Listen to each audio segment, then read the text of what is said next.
Bonjour à toutes et tous, merci de vous joindre à nous pour ce second webinaire que l'Institut Jacques Delors et le think tank Coati organisent en collaboration. Lors de notre premier échange, nous avions évoqué la question de la coopération entre l'Union européenne et l'Union africaine autour des questions de politique migratoire. Aujourd'hui, c'est bien le conflit en Ukraine qui nous réunit ici aujourd'hui.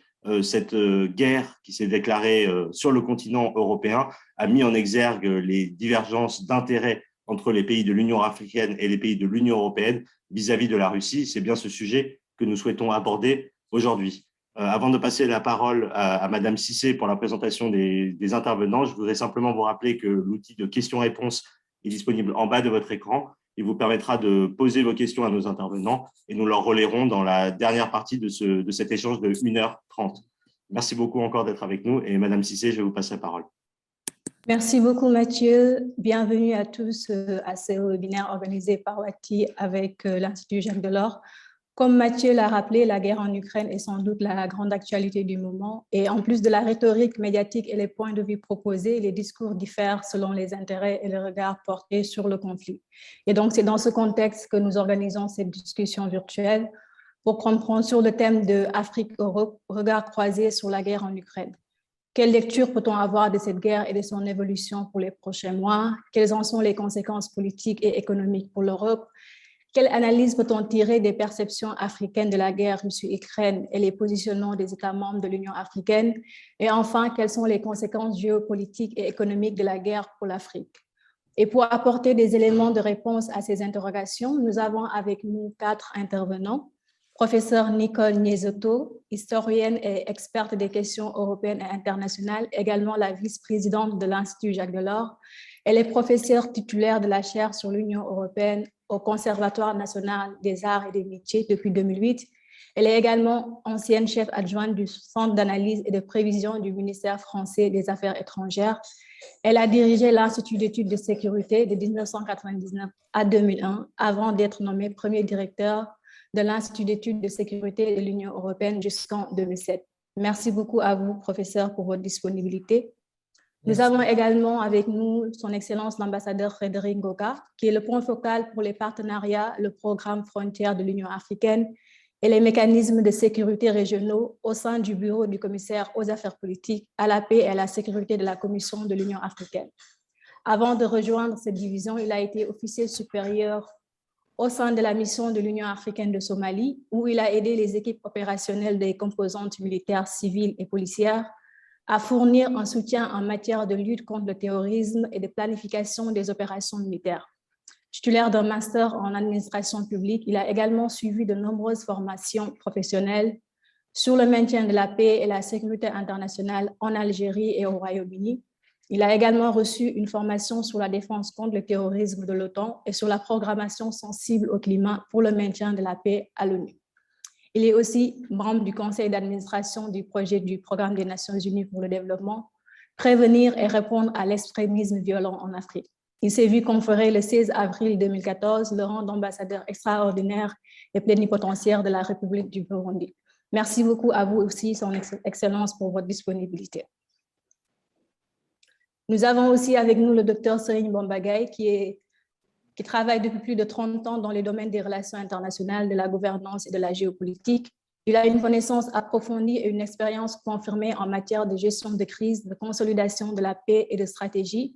Il est présentement consultant international et chercheur, et à ce titre, il appuie plusieurs organisations comme le Programme des Nations Unies pour le développement, ONU Femmes, la Fondation Frédéric Ebert, l'Agence pour la promotion de la sécurité de proximité du Sénégal, la Gendarmerie nationale du Sénégal. Et il enseigne depuis 2015 les relations internationales au Centre des hautes études de défense et de sécurité à Dakar. Bienvenue, professeur, et merci pour votre disponibilité également. Et enfin, comme quatrième intervenant, nous avons M. Cyril Brett, qui est enseignant à Sciences Po Paris, haut fonctionnaire spécialiste de la défense, chercheur associé à l'Institut Nord-Europe de l'Institut Jacques Delors. Il est spécialiste en affaires stratégiques et relations internationales et détaché dans les industries de défense et de sécurité. Ancien de l'École normale supérieure et de l'École nationale d'administration, ainsi que de l'Institut des études l'Institut des hautes études de défense nationale. Il enseigne à Sciences Po après avoir enseigné notamment à l'École polytechnique, à l'Université d'État de Moscou et à l'École nationale de la magistrature et à New York University. Donc, merci à vous quatre pour votre disponibilité et sans plus tarder, je vais donner la parole à Monsieur Sébastien Maillard, qui est le directeur de l'Institut Jacques Delors, pour son mot d'ouverture. Merci, Mariem. Juste un mot très rapide pour me réjouir de ce nouvel événement conjoint, ce nouvel webinaire de dialogue, comme on les appelle, avec notre partenaire Wati. Comme Mathieu l'a rappelé, la dernière fois, la première fois que nous en avons eu, c'était le 16 février dernier, à la veille du sommet Union européenne-Union africaine. Et c'était en fait, sans le savoir, une semaine avant le début de l'offensive russe en Ukraine. Et l'idée de cet échange est venue rapidement du fait qu'on a vu très vite que cette guerre en Ukraine, elle n'est pas qu'une affaire européenne, elle n'est pas qu'une affaire régionale, même si elle est bien sûr directement, elle est livrée sous notre continent, aux portes de l'Union européenne, mais ses conséquences se font directement sentir avec tous les pays, notamment tous les pays qui commercent avec l'Ukraine et la Russie, notamment en Afrique. Et bien sûr, on le voit, les conséquences économiques, je pense à la flambée des matières premières, le prix des matières premières, les conséquences agricoles en particulier, mais aussi les conséquences diplomatiques dans les jeux d'alliance, dans les relations internationales, d'alignement avec un camp ou l'autre, ou de non-alignement. On voit parfois d'un côté des excès de russophobie et à l'inverse, peut-être une sorte de haine de l'Occident qui montre. Et c'est important donc, à ce stade déjà de bien prendre la mesure de ces tendances, de ces jeux d'alliance, de bien comprendre ce qui motive ces positionnements et mouvements.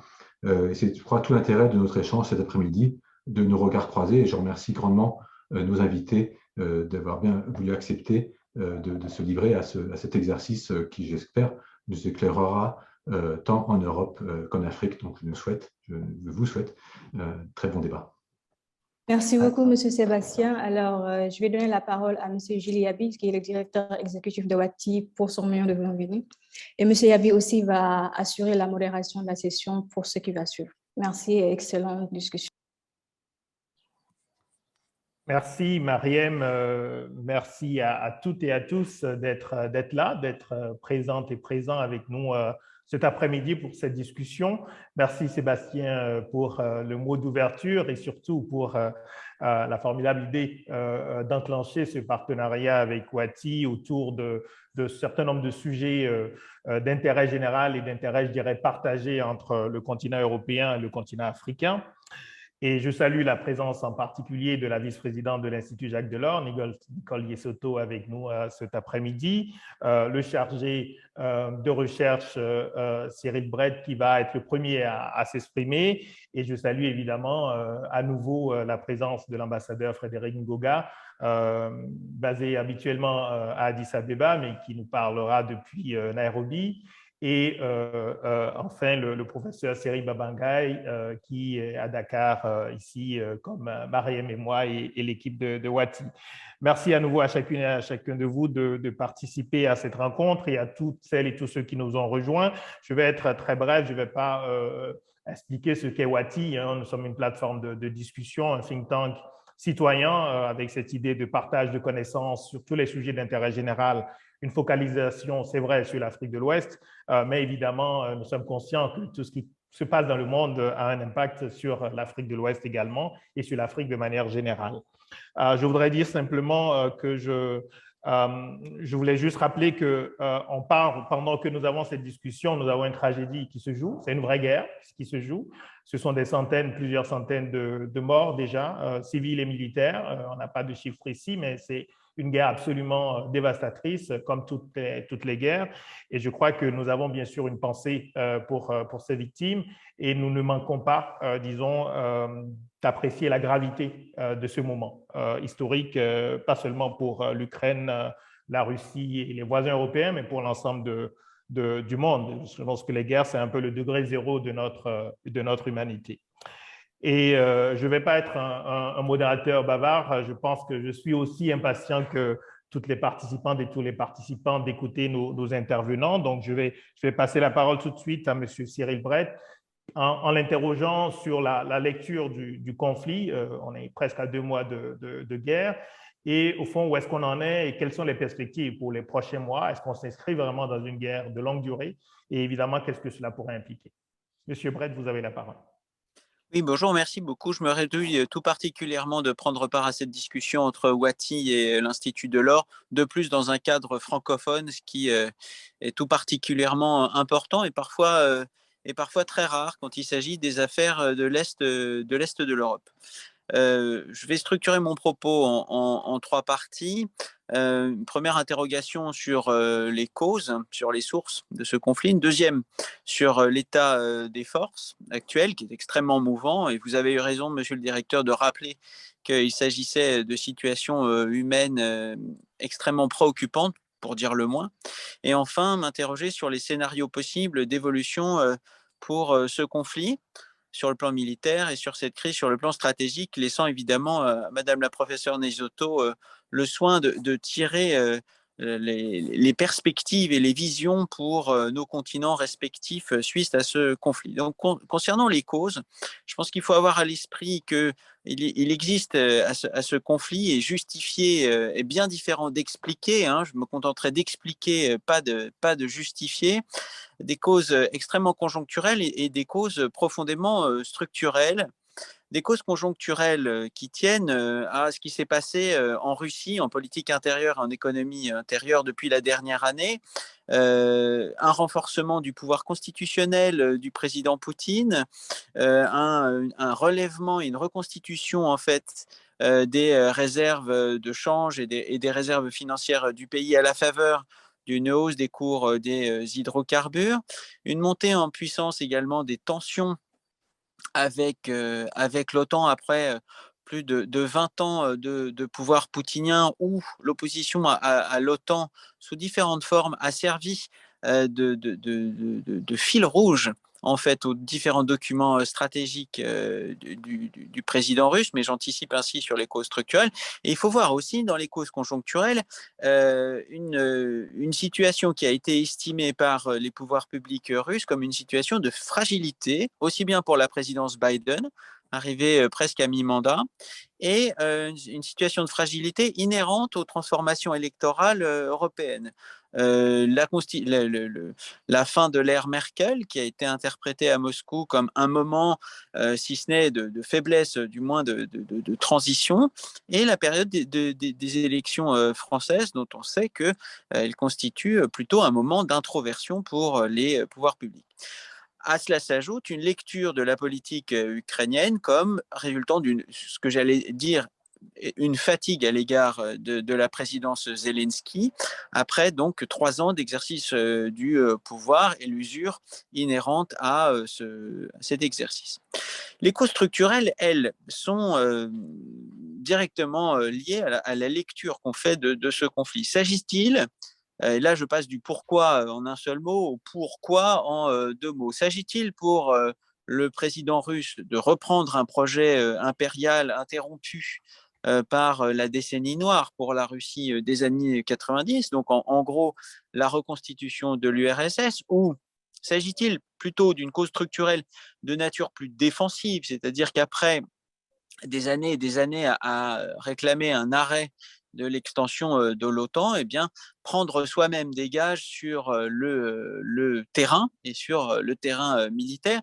Il ne faut pas non plus négliger en matière de conflits armés, et les différents spécialistes qui sont autour de la table le savent bien, il ne faut pas non plus négliger la cause matérielle et la perspective matérielle.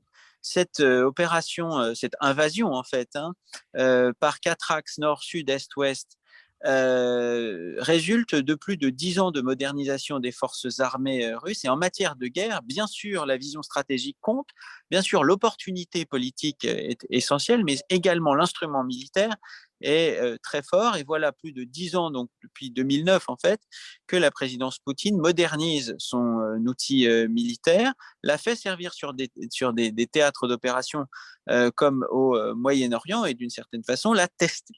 Voilà. Donc, causes conjoncturelles et causes structurelles se sont conjuguées pour cette invasion qu'on interprétera soit comme une volonté hégémonique irrationnelle, soit au contraire comme une volonté de défendre, de défendre la Russie contre l'extension de l'OTAN aux frontières même de la Russie. Mais voilà les différentes raisons qui ont été avancées. À cela s'ajoute évidemment les ressources intrinsèques de l'Ukraine, mais ce point est assez bien documenté. Alors, où en sommes-nous après presque maintenant 2 mois de conflit? C'est mon deuxième point. Eh bien, nous en sommes à un équilibre des forces qui est extrêmement précaire. L'invasion et l'occupation rapide, ce que j'avais peut-être imprudemment nommé le blitzkrieg, n'a pas réussi. Les pouvoirs publics russes, dans leur déclaration initiale, avaient projeté de décapiter en fait les centres de décision militaires et civils du pays en prenant Kiev. Cela n'a pas eu lieu.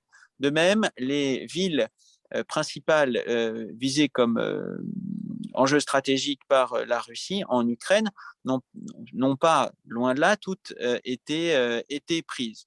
En revanche, l'état du rapport de force sur le terrain n'est pas aussi défavorable qu'on voudrait parfois le dire à l'ouest du continent.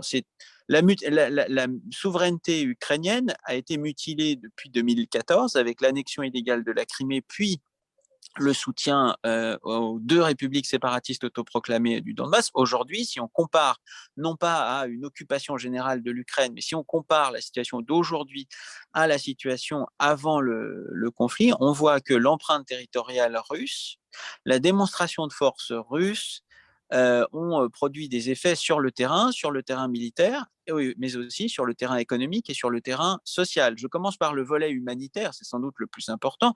Donc désormais, c'est 10% de la population ukrainienne qui est réfugiée et qui tente de quitter le territoire. Les infrastructures économiques essentielles, réseau d'électricité, sont très largement frappées, et le pays, qu'il sorte vainqueur ou qu'il sorte vaincu de cette confrontation, sera de toute façon très durablement affaibli par l'invasion russe. Donc le rapport de force extrêmement évolutif, et pour pouvoir le tracer, il faut des informations de terrain à suivre quasiment heure par heure, montre qu'aucune victoire n'a été remportée depuis 2 mois, ni par la Russie, qui prétendait obtenir une victoire rapide, ni par l'Ukraine, qui n'a pas réussi à remédier à la mutilation de sa souveraineté et à la mutilation infligée à son intégrité territoriale. Au contraire, et c'est ce qui me permet de glisser vers le troisième point, et vers ce qui est encore plus risqué qu'une analyse des causes du conflit, c'est-à-dire les différents scénarios qui se proposent à nous. Pour le moment, j'exclurais une discussion sur une victoire totale de la Russie en Ukraine. Le sort des armes est toujours incertain et on ne peut pas tabler dessus, mais dans les scénarios pour 2022, je vois un premier scénario qui serait un scénario de partition puis négociation avec établissement d'un traité de paix et une Ukraine dont les frontières seraient redessinées.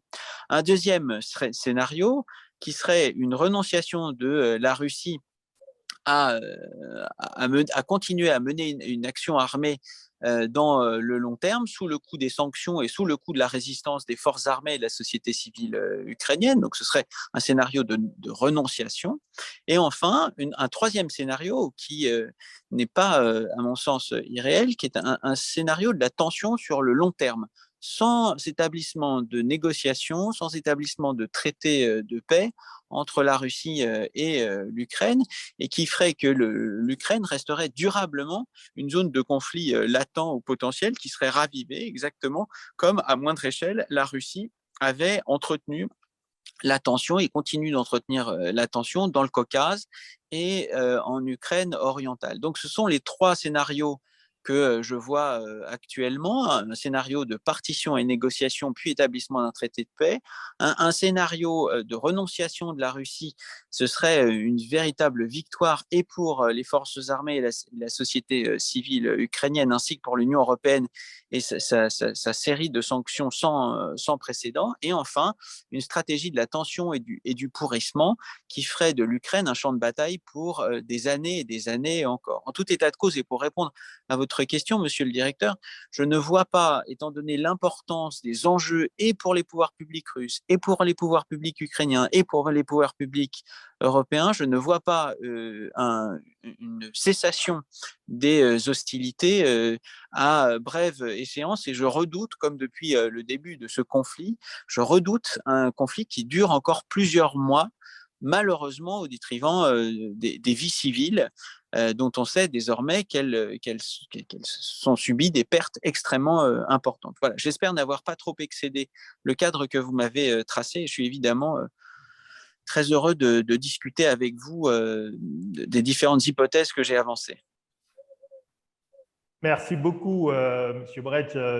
Vous avez épuisé vos 7 minutes et un tout petit peu plus, mais à nouveau, c'était une lecture extrêmement riche de la situation sur le terrain, mais aussi les scénarios que vous avez esquissés. Donc, je n'ai pas osé vous interrompre et je pense à nouveau qu'on aura largement de revenir sur certains de vos propos. Merci beaucoup pour cet éclairage.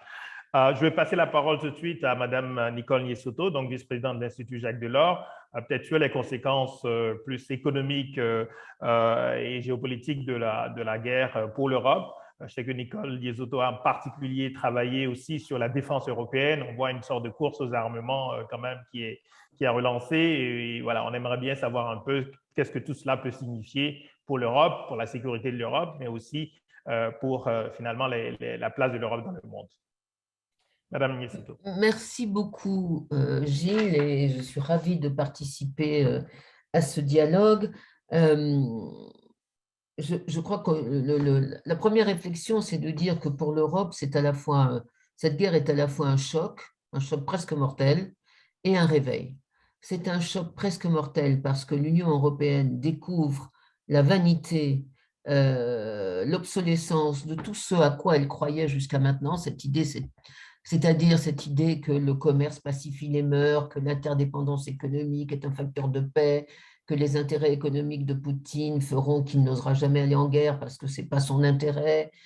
Cette idée aussi que ce n'est pas la peine que l'Europe s'occupe de sa sécurité, de sa défense, parce que les États-Unis le font très bien à 7000 km de là. Donc, tout ce corpus de croyances à la fois pacifistes et libéral de l'Union européenne, tout ce corpus s'est effondré le 24 février quand on a vu que, la guerre était là, que les intérêts économiques de Poutine ne comptaient pour pas grand-chose face à son obsession idéologique, que l'Europe était nue, que l'Europe ne pouvait pas se défendre et qu'il fallait donc faire quelque chose. Ça, c'est le premier point.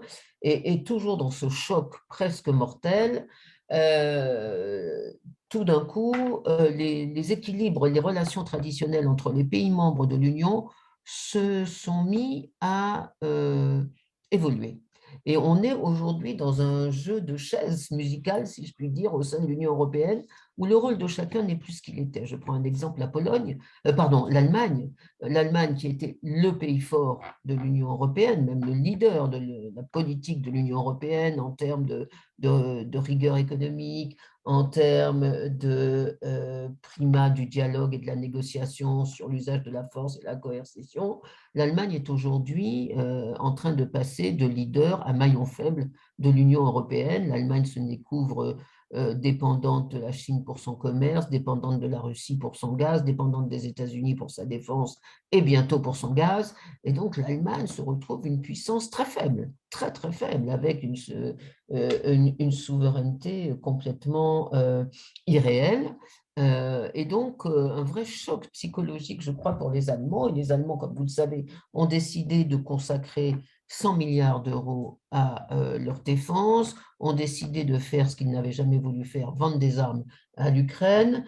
Et donc, on a une révolution stratégique et psychologique très importante au sein de l'Allemagne. La deuxième évolution, c'est la Pologne. La Pologne, qui était le pays le plus autoritaire de l'Union européenne, avec la Hongrie, le pays qui ne respecte pas l'état de droit, est en train de s'essayer de se refaire une vertu, pardonnez-moi l'expression, se refaire une vertu sur l'accueil des réfugiés ukrainiens. Alors, c'est vrai qu'elle en prend beaucoup, mais on sait aussi qu'elle ne prend pas les étudiants africains qui étudiait en Ukraine, elle ne les prend pas, elle ne prend que les blancs ukrainiens, si vous me permettez de dire la vérité telle qu'elle est. Et donc, j'espère que la Pologne ne profitera pas de son attitude vis-à-vis des réfugiés pour échapper aux sanctions auxquelles elle était soumise en vertu de ses infractions à l'état de droit, de même que la Hongrie. Et ce qui est intéressant, c'est de voir que le couple entre la Hongrie et la Pologne, qui était le couple des autoritaires au sein de l'Union européenne, soudés l'un avec l'autre, qui se défendaient contre la Commission, ce couple a divorcé parce que M. Orban de Hongrie est très pro-poutinien, alors que la Pologne est anti-russe. Et donc là, il y a un éclatement de cet axe. Mais les deux, j'espère, après la guerre, seront soumis aux sanctions qu'ils méritent. Le Danemark, comme vous le savez, qui n'était pas intéressé par la défense européenne, a décidé de faire un référendum le 1er juin pour rejoindre la défense européenne. La Finlande et la Suède, qui étaient deux pays neutres de l'Union européenne, ont décidé de commencer un débat pour demander de rallier cette fois l'OTAN, de rentrer dans l'OTAN, alors que leur statut de leur neutralité les en empêchait jusqu'à maintenant. Et donc, on voit bien que tout cet équilibre des pays bouge au sein de l'Union. Donc ça, c'est le premier point, un vrai choc. Le deuxième point, c'est donc le réveil. Oui, l'Europe se réveille. Elle se réveille nue, mais elle se réveille avec, d'une part, un réarmement à peu près dans tous les pays, une augmentation des budgets de défense de plus 2, voire 3% pour certains pays, 3% pour la Roumanie, par exemple. Et alors, évidemment, un réarmement qui, pour l'instant, profite à l'OTAN, ce qui est tout à fait normal, puisque devant une menace aussi folle que celle de Poutine, on ne peut pas penser uniquement à la défense européenne qui n'existe pas, et donc c'est l'OTAN qui en profite. Mais je crois qu'il faut voir ça en séquence, et d'abord réarmer l'Europe, faire de la défense territoriale, bien sûr pour conforter le rôle de dissuasion de l'OTAN, mais ensuite, dans une autre séquence, quand la guerre sera finie, eh bien les Européens vont avoir les moyens militaires et les budgets pour se consacrer en bonne intelligence avec les Américains à une plus grande responsabilité et une plus grande souveraineté en matière de défense. Donc, le réveil, il est là, avec un réveil de l'Allemagne qui sera un pays très différent de ce qu'on a connu. Ça, je crois que c'est le point important. Personne ne sait comment va évoluer l'Allemagne, mais quand on dépense 100 milliards d'euros pour sa défense, on a forcément une autre vision de la puissance que la puissance uniquement douce, commerciale, pacifique qui était celle de l'Allemagne autrefois, avec le passage à une responsabilité stratégique de l'Allemagne et peut-être une normalisation sur l'usage de la force. Donc ça, c'est le premier point, choc et réveil en même temps. Le deuxième point, c'est que je voudrais évoluer, et le dernier d'ailleurs, c'est une série de questions. Parce qu'on a passé, si je puis dire, d'un point de vue européen, on a passé une première étape relativement facile, qui est l'étape de l'émotion. Et quand on est ému devant un événement, on est tous unis, solidaires, solidaires avec les Ukrainiens, solidaires entre nous, et c'est la phase, je dirais, la plus normale, mais la plus facile. Après vient le temps des responsabilités, le temps de la puissance, véritablement, c'est-à-dire le temps des choix. Et on est peut-être arrivé là avec, donc je terminerai par là, 3 questions que les Européens doivent se poser. Nous sommes unis aujourd'hui dans les sanctions, dans la condamnation de l'invasion, mais nous sommes unis jusqu'à quel point, jusqu'où ira l'unité européenne, en particulier sur la fameuse question de l'embargo sur le gaz russe.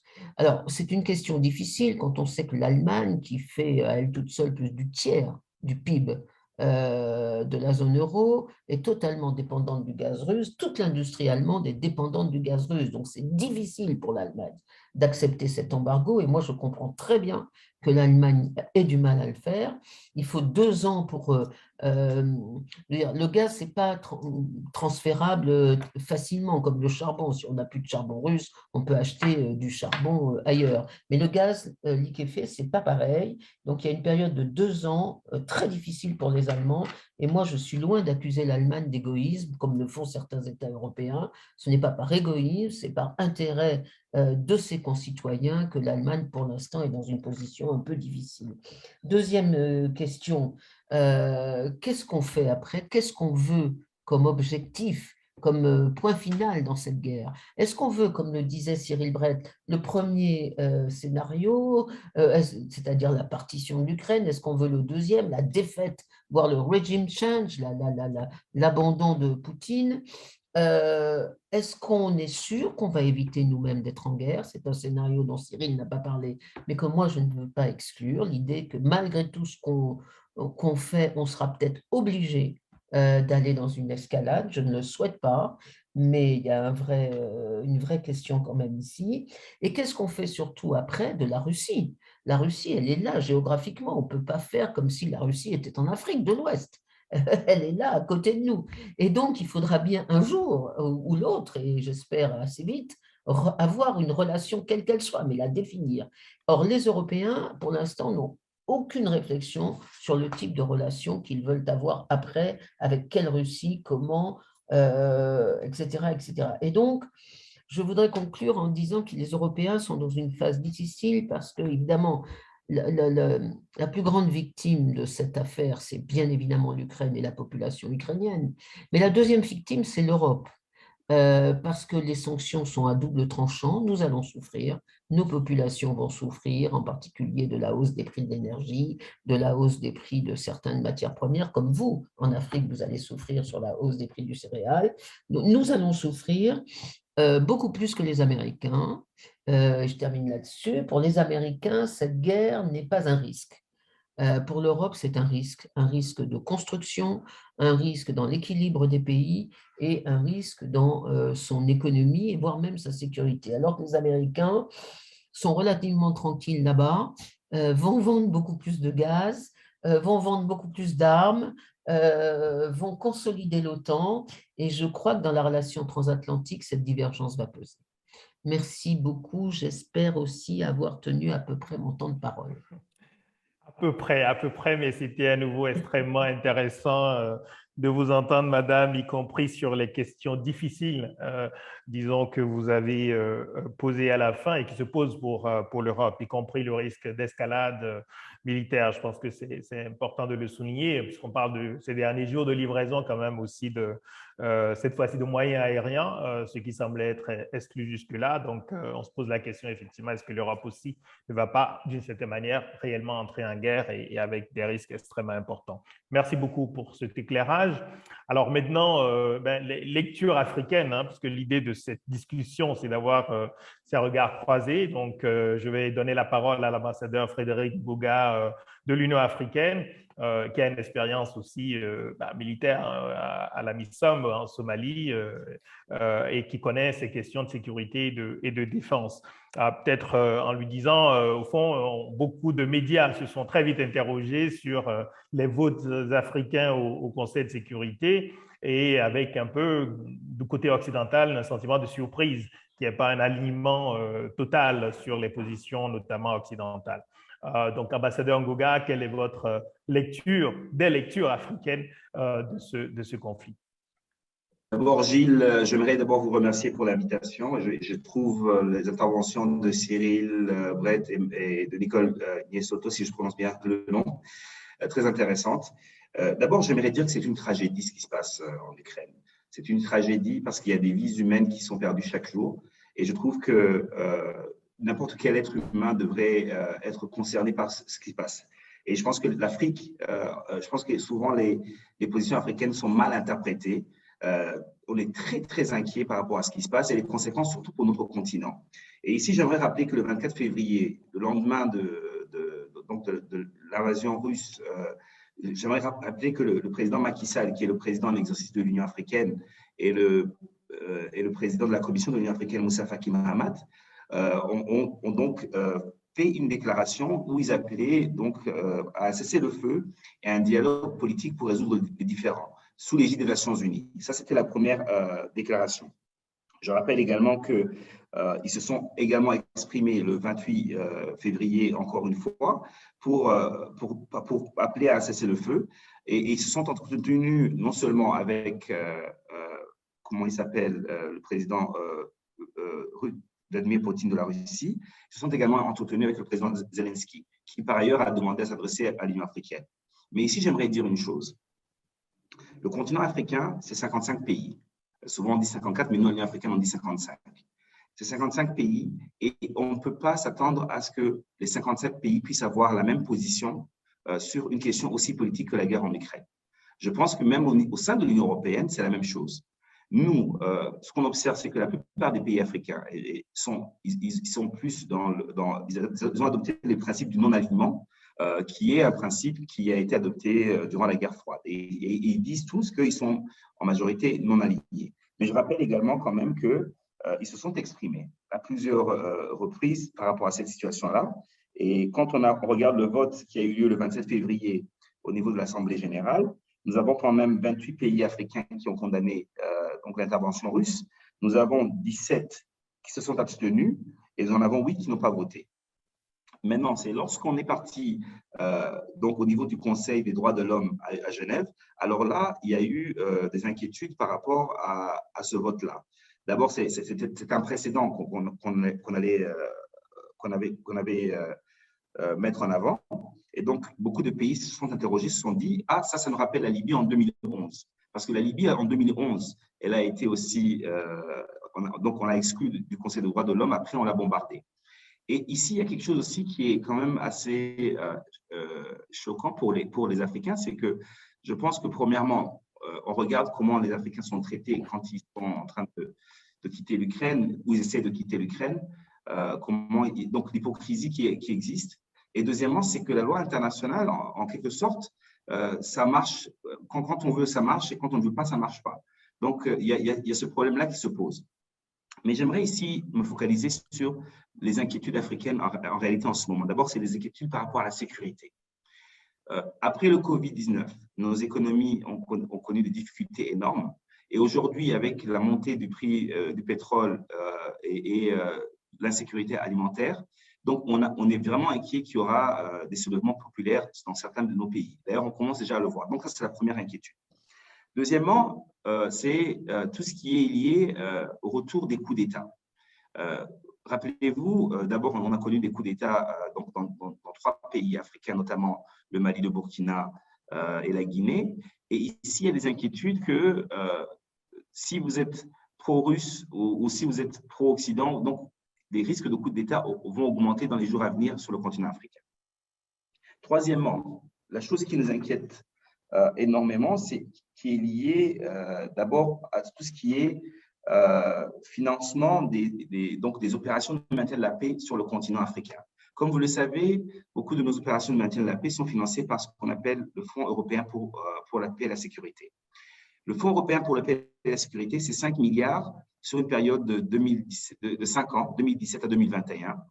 Et le gros de ces fonds va être alloué, et a déjà commencé à être alloué, je pense 1 milliard a déjà été alloué à l'Ukraine, ce qui veut dire que les opérations de maintien de la paix comme le G5 Sahel ou l'ATMIS en Somalie ou le FMM au niveau du bassin de lac Tchad, donc toutes ces opérations de maintien de la paix vont être affectées. Quatrièmement, nous sommes inquiets avec tout ce qu'on appelle la prolifération, donc tout ce qui est des armes biologiques ou bien la cybercriminalité. Souvent, les gens ne le pensent pas, mais pour nous, notre inquiétude, c'est que si ces armes biologiques, par exemple, ou chimiques, tombent dans les mains des groupes terroristes ou ailleurs, ça, c'est une inquiétude qui est très grave pour nous. L'autre inquiétude, c'est que nous avons aussi ce que nous appelons les groupes, je vais le dire en anglais parce qu'on s'exprime tellement en anglais que maintenant on a tout, non-state armed actors. Ici, je parle des groupes mercenaires qui existent au niveau du continent africain. Nous voyons ces derniers temps certains d'entre eux qui commencent déjà à partir. Et donc, quand ils partent, ils créent un vide. Et ça crée aussi l'insécurité. Les gens n'en parlent pas, mais c'est un problème qui est réel, qui est là. Et leur présence aussi crée de l'insécurité parce que donc ça a un effet multiplicateur. Donc ça aussi, ça nous inquiète. L'autre chose qui nous inquiète par rapport à tout ce qui est sécuritaire, c'est par exemple, nous voyons que, vous savez, dans les opérations de maintien de la paix des Nations Unies, par exemple au niveau de la MONUSCO, les Ukrainiens contribuent plus de 300 personnels et ils ont plus de 8 avions et des hélicoptères et des Antonov qu'ils utilisent pour le transport des troupes. Et nous sommes assez inquiets que dans certaines missions des Nations Unies, donc les Ukrainiens vont retirer donc leurs avions. Nous savons déjà qu'en Somalie, par exemple, ils ont 2 hélicoptères et ils ont 2 Antonov qui sont très importants pour la mission. Et on a des inquiétudes au niveau des déplacements par rapport à cela. L'autre chose qui nous inquiète, c'est au niveau de tout ce qui est diplomatique. Nous avons des inquiétudes au niveau diplomatique parce que nous allons avoir un Conseil de sécurité qui va être bloqué. Jusqu'à présent, nous avons la chance qu'au niveau du Conseil de sécurité, en tout cas sur les dossiers africains, notamment, on a fait le test avec la mission de transition en Somalie. Là, on a vu quand même qu'ils n'ont pas bloqué, il n'y a pas eu de blocage et que tout s'est bien passé. Mais on est inquiet qu'à l'avenir, donc les dossiers africains pourront être affectés par des tensions aussi du Conseil de sécurité des Nations Unies. Mais plus encore, c'est que nous avons des inquiétudes qu'au niveau du continent, on soit divisé. Parce que, comme vous le savez, il y a beaucoup de pression pour prendre position par rapport à cette question-là. Donc ça nous inquiète énormément. L'autre chose que j'aimerais dire ici, c'est que, sans trop tarder, je ne sais pas si j'ai assez de minutes, on comprend qu'à partir du 3 mars, le président Zelensky a appelé ce qu'on appelle, il a créé une sorte de légion étrangère qui est partie se battre. On nous dit aujourd'hui qu'il y a plus de 16 000 combattants qui viennent d'un peu partout dans le monde, y compris en Afrique. Et nous, ce qui nous inquiète, c'est que ces gens-là, quand ils vont retourner, ils pourront nous créer des problèmes. Donc ça, c'est quelque chose qui inquiète pas mal de gens au niveau du continent africain. Et ici, donc, et bien sûr, toujours dans le cadre de la sécurité, c'est tout ce qui est lié donc aux armes nucléaires. Je pense qu'il y a quelques temps, quand on parlait donc, de risque d'une guerre nucléaire, tout le monde pensait que ce n'était pas possible. Mais aujourd'hui, il y a cette possibilité-là et ça nous inquiète. Et nous, au niveau du continent africain, comme vous le savez, nous avons signé la convention de Pelindaba qui bannit donc tout ce qui est armes nucléaires au niveau du continent africain. Maintenant, j'aimerais parler, on ne parle pas d'opportunité quand il s'agit d'une guerre. Je trouve que c'est un mot qui n'est pas approprié, mais je trouve qu'il y a des choses quand même qu'on peut faire ensemble. Ici, je parle de l'Europe et de l'Afrique. Premièrement, je pense que la première chose qu'il faut faire, c'est utiliser, par exemple, les mécanismes qu'on a utilisés pour le COVAX, donc créer des cadres de solidarité pour s'entraider. Nous avons 10 pays africains qui produisent du pétrole sur le continent africain. Peut-être qu'on peut travailler ensemble pour voir comment ces 10 pays peuvent augmenter leur production et aider les pays qui sont plus vulnérables. Ça, c'est de 1. Nous avons des pays qui produisent du blé sur le continent africain.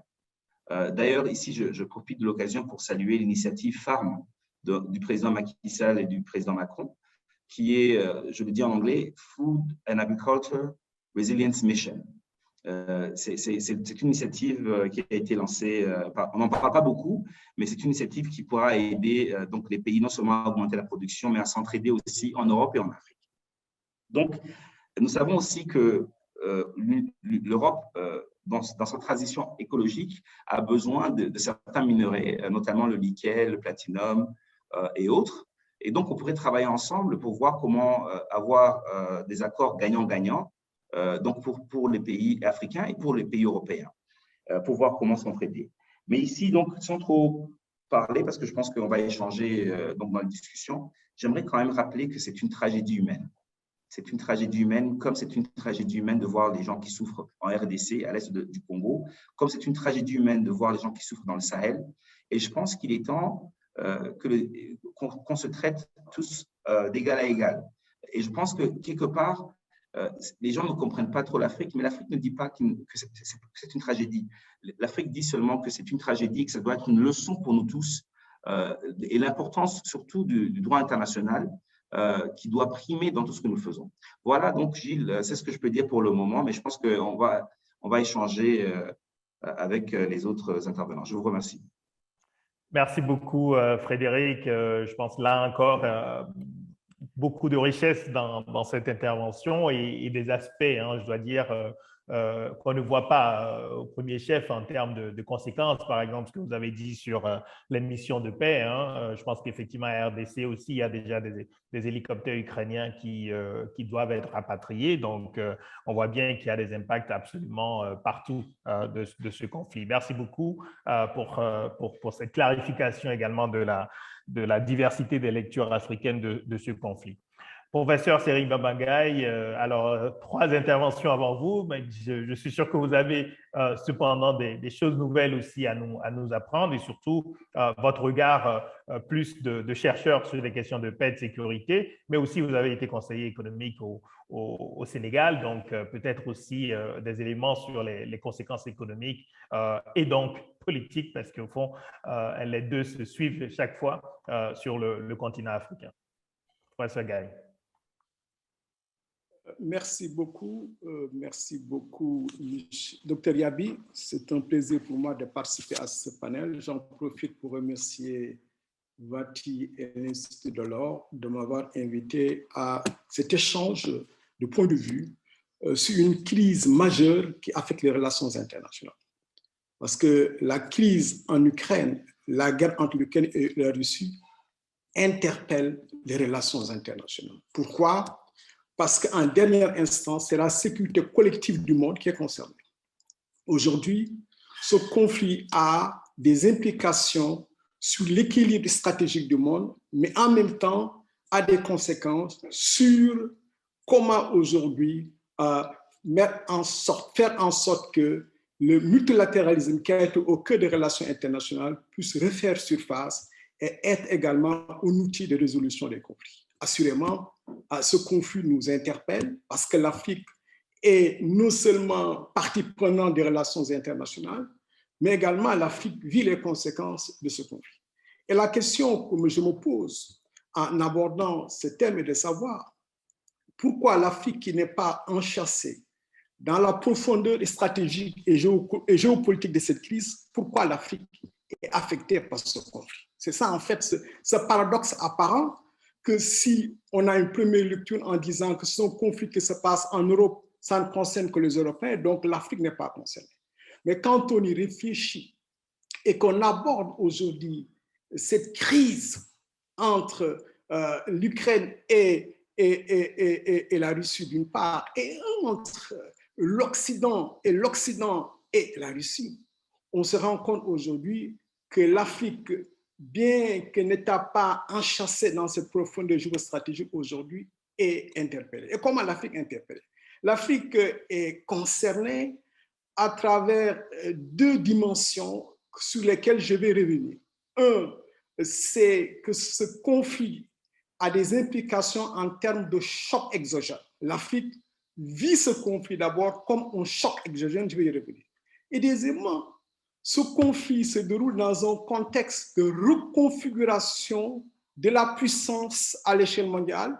Et cette reconfiguration interpelle l'Afrique parce que l'Afrique devient un enjeu dans ce renouveau du monde, dans cette redéfinition des relations internationales, mais en même temps dans ce que j'appelle cette nouvelle aventure qui s'ouvre et dont on ne maîtrise pas les tenants et les aboutissants. Donc je dis que ce conflit nous interpelle parce que depuis la fin de la guerre froide, c'est un des conflits qui a des conséquences non seulement sur le vécu des populations en termes de drames, tel que on l'a souligné, le peuple ukrainien est en train de payer un lourd tribut à cette violence aveugle et à dénoncer. Cette violence aussi que nous connaissons en Afrique depuis plusieurs années et fait que notre continent également fait face à un certain nombre de conflits dont la non-résolution a fait que également l'Afrique est toujours dans cette quête de sécurité collective. Donc la sécurité collective de l'Occident qui est menacée nous rappelle aussi notre devenir passé et actuel d'un continent en quête d'une maîtrise de sa sécurité collective. Ça, c'est le premier élément. Le second élément, ce conflit se déroule dans un contexte de crise du multilatéralisme. C'est ça également qui explique comment ce conflit aussi a débouché sur des directions non souhaitées. Parce que généralement, quand il y a un conflit d'envergure, l'ONU, qui est véritablement l'outil principal de résolution des conflits, l'ONU est en première ligne. Or, dans ce conflit, un des belligérants est membre permanent du Conseil de sécurité. Et ce membre permanent du Conseil de sécurité a la capacité de bloquer l'institution onusienne, ce qui fait que l'ONU ne peut que constater aujourd'hui cette situation déplorable parce que l'ONU n'a pas de prise sur la résolution de ce conflit.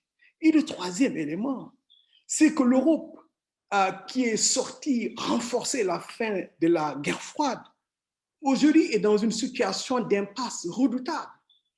Et à rebours, on se rend compte, est-ce que les Européens n'avaient pas commis d'erreurs stratégiques à la fin de la guerre froide, en sous-estimant trois questions qui me paraissent importantes. Le premier élément, c'est la question de la défense européenne. Comment construire une défense européenne indépendante des États-Unis qui fait que l'Europe pourra avoir la plénitude, en fait, d'avoir les moyens d'assurer sa propre défense, non pas toujours sous le parapluie américain. Et deuxièmement, on se rend compte que aussi, le fait qu'après la fin de la guerre froide, il y a un élargissement de l'OTAN vers les frontières soviétiques, vers les frontières russes, cela aussi n'a pas été analysé. Et aujourd'hui, on se rend compte que quel que soit le camp sur lequel on se trouve, que cette question-là doit être rediscutée.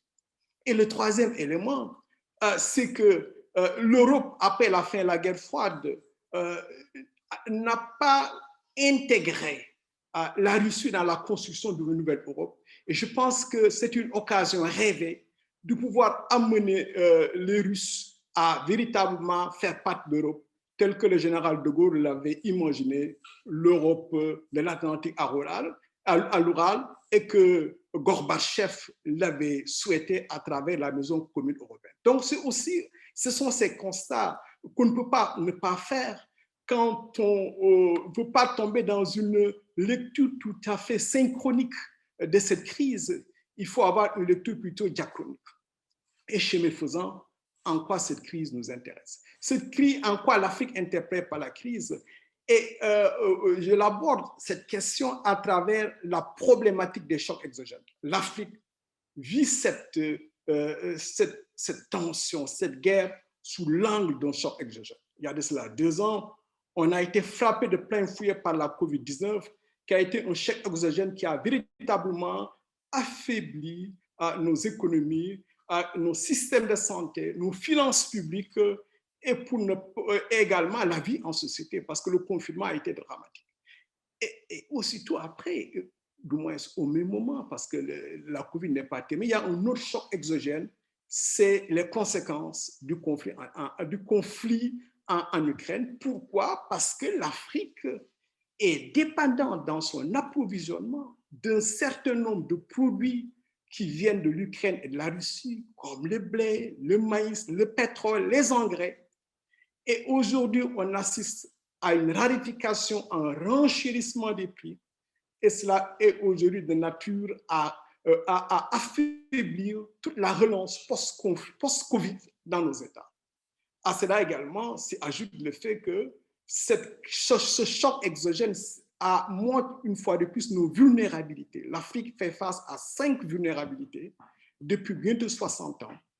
La première vulnérabilité, c'est que le continent ne produit pas assez ce qu'il mange. Les Africains ne produisent pas assez ce qu'ils mangent. Deuxième vulnérabilité, nos systèmes de santé ne sont pas efficaces pour faire face à des pandémies comme la COVID-19 et même à des maladies moins graves. Et troisième vulnérabilité, nous ne maîtrisons pas la problématique de l'énergie. Or, sans énergie, on ne peut pas s'industrialiser. Et quatrième vulnérabilité, c'est la question de la sécurité collective. L'Afrique n'arrive pas à assurer sa sécurité collective, ce qui fait que c'est le continent où il y a le plus grand nombre d'opérations de maintien de la paix. Et les conflits interarmés deviennent des conflits récurrents, 10 ans, 15 ans, 20 ans. Et enfin, cinquième vulnérabilité, c'est les vulnérabilités liées au changement climatique, et qui font qu'aujourd'hui, il y a non seulement des crises autour de la question du foncier et des conflits entre communautés. Donc, ces chocs exogènes, notamment celles que nous vivons, mettent en élucidation, en fait, l'importance que les Africains doivent accorder à résoudre ces vulnérabilités. Et enfin, un troisième élément qui me paraît très important, c'est que aussi cette crise, malheureusement, a montré que dans la gestion de la crise migratoire, la gestion des migrants qui quittaient l'Ukraine pour aller en Europe, on se rend compte que les Africains ont été victimes de discrimination. Et cette dimension montre une fois de plus qu'il y a souvent 2 poids et 2 mesures quand il s'agit d'adresser des questions essentielles comme les questions humanitaires. Et cela, quand même, pour nous, Africains, elle est centrale. C'est-à-dire, au-delà du discours convenu sur la nécessité d'avoir un ordre international, la nécessité, en fait, de respecter le droit international, notamment le droit humanitaire international et la Convention de Genève, on se rend compte que sur le terrain en Europe, il n'y a pas en fait un traitement égal quand il s'agit de migrants. Et cela nous interpelle. Et cela également doit pousser nos partenaires européens à réfléchir. Parce que l'opinion publique en Afrique a changé. Et ce changement en fait d'opinion publique avec l'avènement des jeunes, d'intellectuels, la puissance des réseaux sociaux, tout cela montre qu'au niveau en fait de l'Africain moyen, cette crise en Ukraine aussi est le reflet d'une certaine manière d'une vision paternaliste que l'Europe a vis-à-vis de l'Afrique. Et je pense que cela, nos amis européens doivent faire très attention. Et enfin, dernier point, je n'ai pas assez de temps, c'est que ce conflit aussi se déroule dans un contexte de reconfiguration de la puissance à l'échelle mondiale. C'est-à-dire que le monde tel que nous l'avons connu est un monde qui change. Et ce changement va malheureusement entraîner des crises, des tensions et des guerres.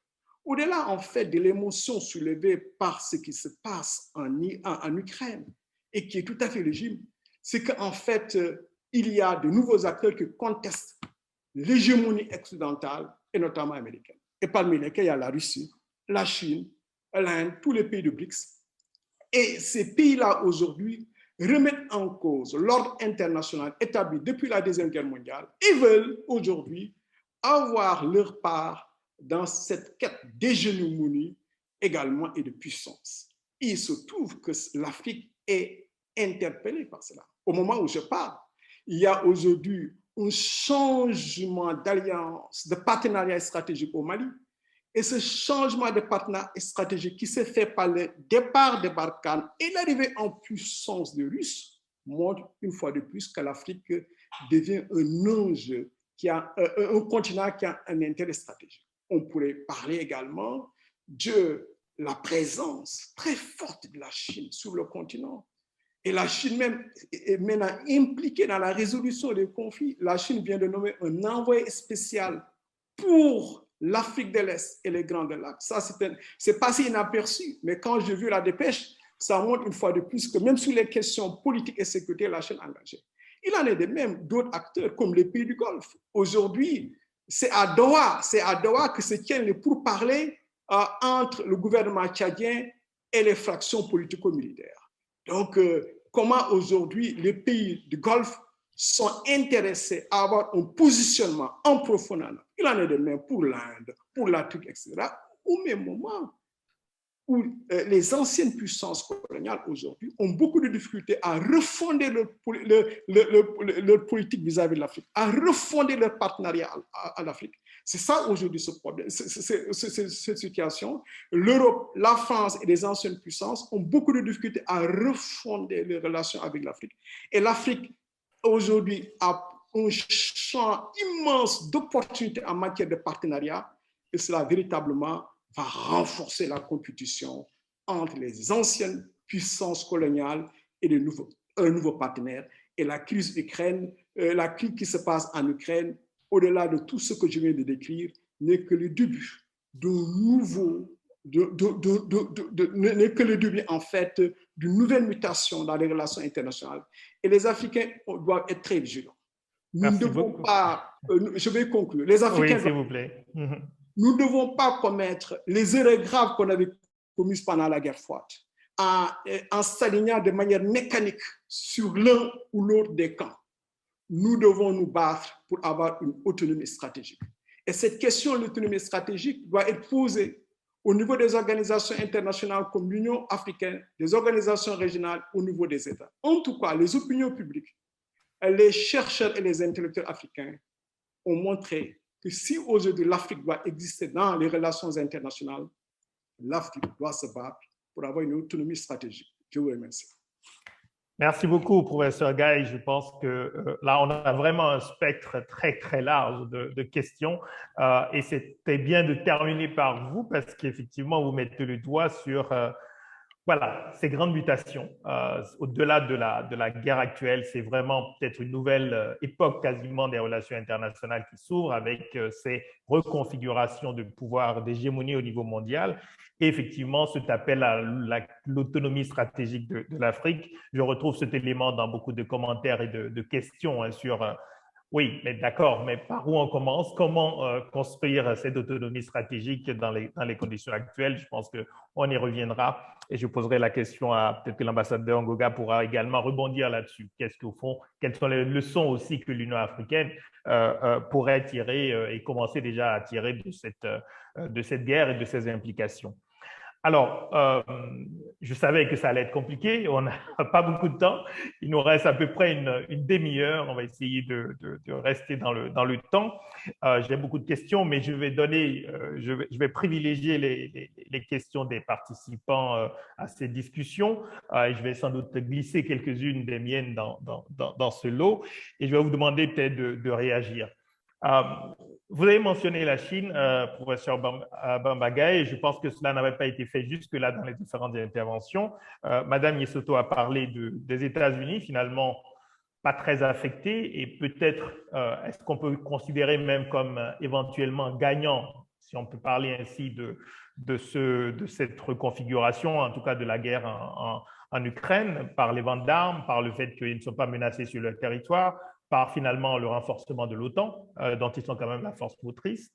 Et au fond, quid de la Chine? Est-ce qu'au fond, un plus grand gagnant, ce n'est pas la Chine qui a une position très équilibrée et qui, d'une certaine manière, peut-être attend tranquillement justement de voir un peu l'Europe s'affaiblir, mais aussi le bloc occidental s'affaiblir. Donc peut-être, je vais demander à Madame Yesoto de rebondir sur cette question.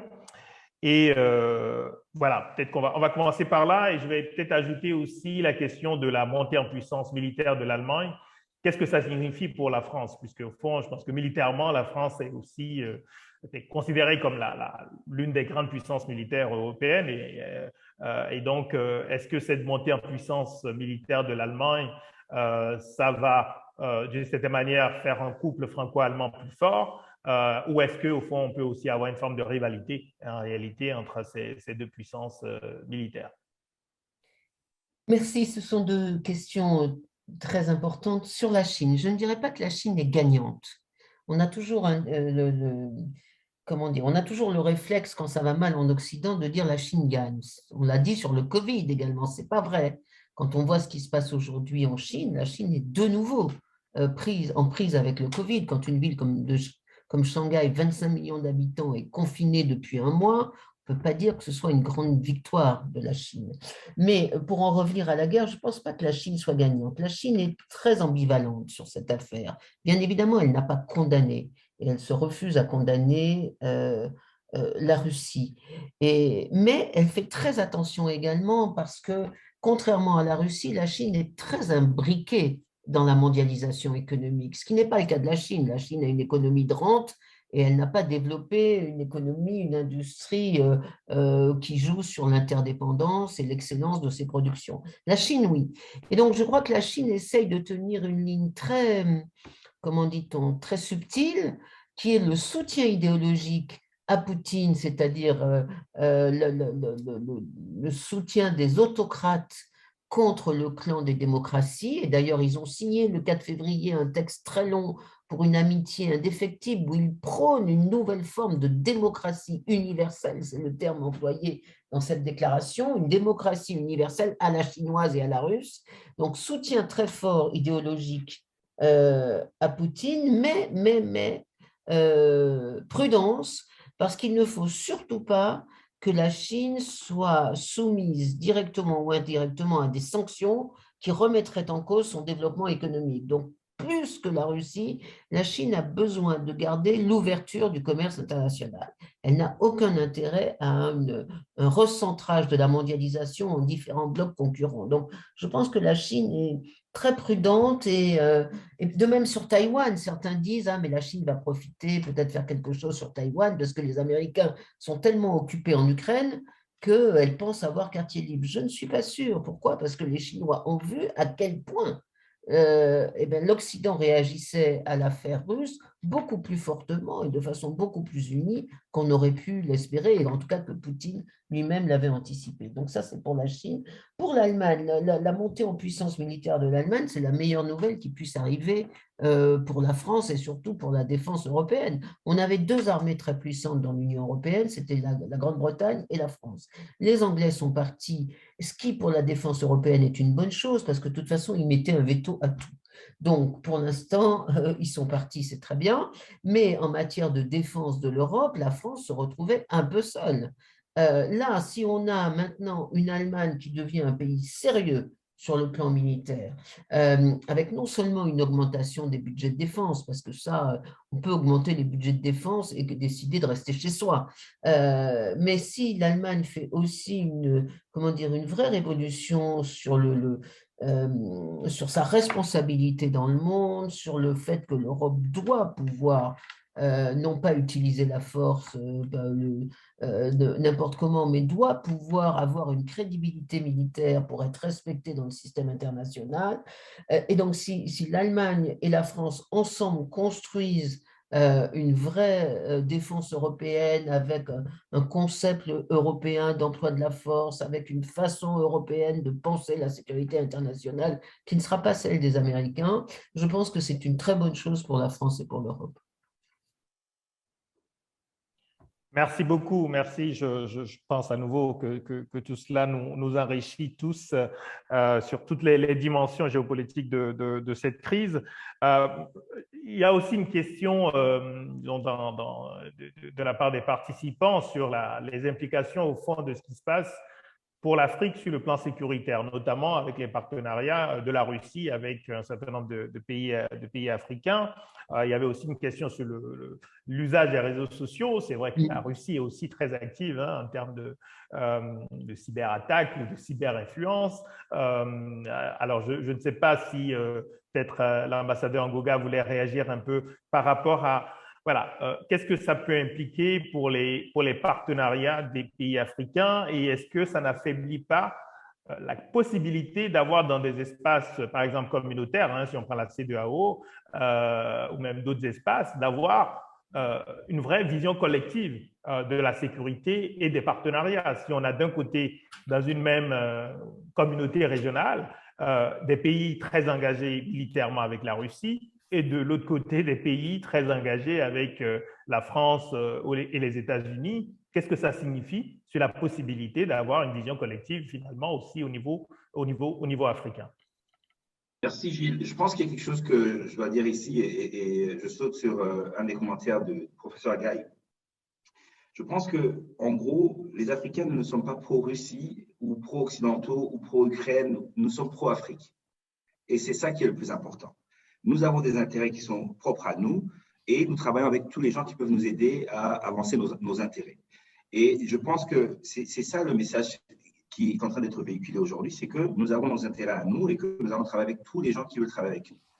Deuxièmement, aujourd'hui, le débat, c'est sur la solidarité africaine. Parce que nous avons vu, même lorsqu'il y a eu le Covid, comment il y a eu ce qu'on a appelé, certains ont appelé l'inégalité en ce qui concerne les vaccins ou bien l'apartheid avec les vaccins. Donc maintenant, aujourd'hui, on se dit, tiens, aujourd'hui, ce qu'on devrait faire, c'est de voir d'abord comment, par exemple, faire la mutualisation des efforts en ce qui concerne la sécurité. Toute cette logique de dire, oui, nous allons attendre les partenaires qui vont venir d'ailleurs pour pouvoir nous aider. S'ils viennent, tant mieux, mais d'abord, comptons sur nous-mêmes. Par exemple, l'autre jour, j'étais dans un débat sur la situation au Sahel. Et les gens disaient, mais les djihadistes, ils font la mutualisation des efforts. Pourquoi est-ce que nous ne pourrions pas faire notre mutualisation des efforts pour combattre le terrorisme au niveau du Sahel? Au niveau, j'ai parlé de la montée des prix du pétrole et le fait que nous avons 10 pays qui sont producteurs de pétrole et qui peuvent vraiment nous aider à aider les plus vulnérables. Certains de nos pays produisent du blé, mais à suffisance. Pourquoi est-ce qu'on ne s'organise pas pour produire plus et pour pouvoir aider? Donc, le débat, c'est sur plus la solidarité. J'aimerais aussi dire que nous avons un sommet du 25 au 27 mai qui aura lieu à Malabo. Et il y aura 3 thèmes qui vont être étudiés, notamment donc la crise humanitaire, parce que nous connaissons en ce moment une crise humanitaire sur le continent africain. Il y a beaucoup de pays qui sont en train de souffrir de la famine. Et nous allons aussi discuter de tout ce qui concerne le terrorisme et surtout les changements anticonstitutionnels qu'on a vus ces derniers temps en Afrique. Mais il y aura bien sûr des discussions sur l'impact donc de la crise en Ukraine sur le continent africain, l'impact sécuritaire, l'impact économique, mais surtout voir comment les gens peuvent travailler ensemble. Le professeur Gay a dit quelque chose qui est très réel. Aujourd'hui, nous n'avons plus un monde unipolaire, nous avons un monde multipolaire. Et les pays aujourd'hui disent, bon, si moi j'ai besoin d'une route et que la Chine me donne la route, où est le problème? Si j'ai besoin d'armer mes troupes qui puissent aller faire des missions de la paix et qu'un autre pays m'offre cette assistance-là, pour nous, il n'y a pas de problème. Donc voilà, il y a ce changement qui est en train de s'opérer, mais c'est vrai que l'ordre mondial, comme on le connaissait, a changé. Et aujourd'hui, donc les gens se disent peut-être qu'il est temps de réformer le Conseil de sécurité des Nations Unies aussi, parce que ça, c'est un débat qui est assez ouvert. Et vous connaissez la position de l'Union africaine qui veut dire que nous avons besoin de 2 sièges permanents avec tous les droits et nous avons besoin de 5 sièges non permanents pour qu'on puisse avoir au moins une chance que notre voix soit entendue. Donc, donc tout ça se passe dans ce contexte-là, mais je pense qu'ici, au lieu de voir des crises, moi je trouve qu'on doit se concentrer sur les opportunités qui s'ouvrent à nous. Non seulement les opportunités en matière de solidarité, mais aussi des opportunités en matière de notre relation avec l'Europe. Je pense qu'avec le dernier sommet qui a eu lieu en février, on a jeté de bonnes bases, mais je pense que cette conversation doit continuer parce qu'après tout, l'Afrique et l'Europe, la distance, c'est 14 km et ce qui affecte l'Europe nous affecte également. Voilà. Merci beaucoup, Frédéric, pour ces ajouts, ces clarifications. Alors, il y a une question, peut-être que je l'adresserai à Cyril Brett, une question de Juste Kodjo sur les ressources au fond de l'Ukraine. J'essaie de la retrouver. Alors, parlant des sources structurelles du conflit, justement, M. Brett a parlé des ressources intrinsèques de l'Ukraine. Est-ce qu'il fait allusion au gisement de gaz dans la région de la Crimée et dans l'est de l'Ukraine? Et au fond, est-ce que là, il ne s'agirait pas aussi d'un aspect important parce que ces ressources, finalement, pourraient justement bénéficier à l'Europe et permettre à l'Europe d'être moins dépendante de la Russie en matière d'énergie? Est-ce que ces questions de ressources de l'Ukraine aussi sont importantes dans cette équation, dans les sources un peu structurelles de cette guerre? Et peut-être aussi pour M. Brett, qui nous a présenté tout à l'heure des scénarios. Au fond, quel est le scénario évidemment désirable et comment y arriver? Est-ce qu'aujourd'hui, il y a une approche, il y a des personnes en Europe qui défendent plutôt voilà, le fait d'aller vers une issue diplomatique, une forme de traité qui assurerait la cohabitation pacifique entre la Russie et l'Ukraine, qui resteront voisines de toute façon, alors qu'on a en même temps plutôt des livraisons d'armes et on a l'impression d'avoir plutôt une escalade de l'armement de l'Ukraine, ce qui ne peut, me semble-t-il, que prolonger la guerre. Donc, peut-être votre réflexion, monsieur Brett, sur ces 2 questions, ressources stratégiques de l'Ukraine et aussi scénario le plus souhaitable pour la paix dans la région.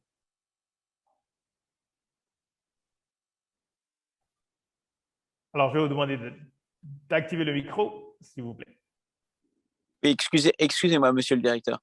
Oui, pour les ressources de l'Ukraine, j'avais en tête les ressources naturelles, mais aussi les ressources industrielles et humaines. Bien sûr, les gisements gaziers et les gisements de minerais, hein, essentiellement charbon.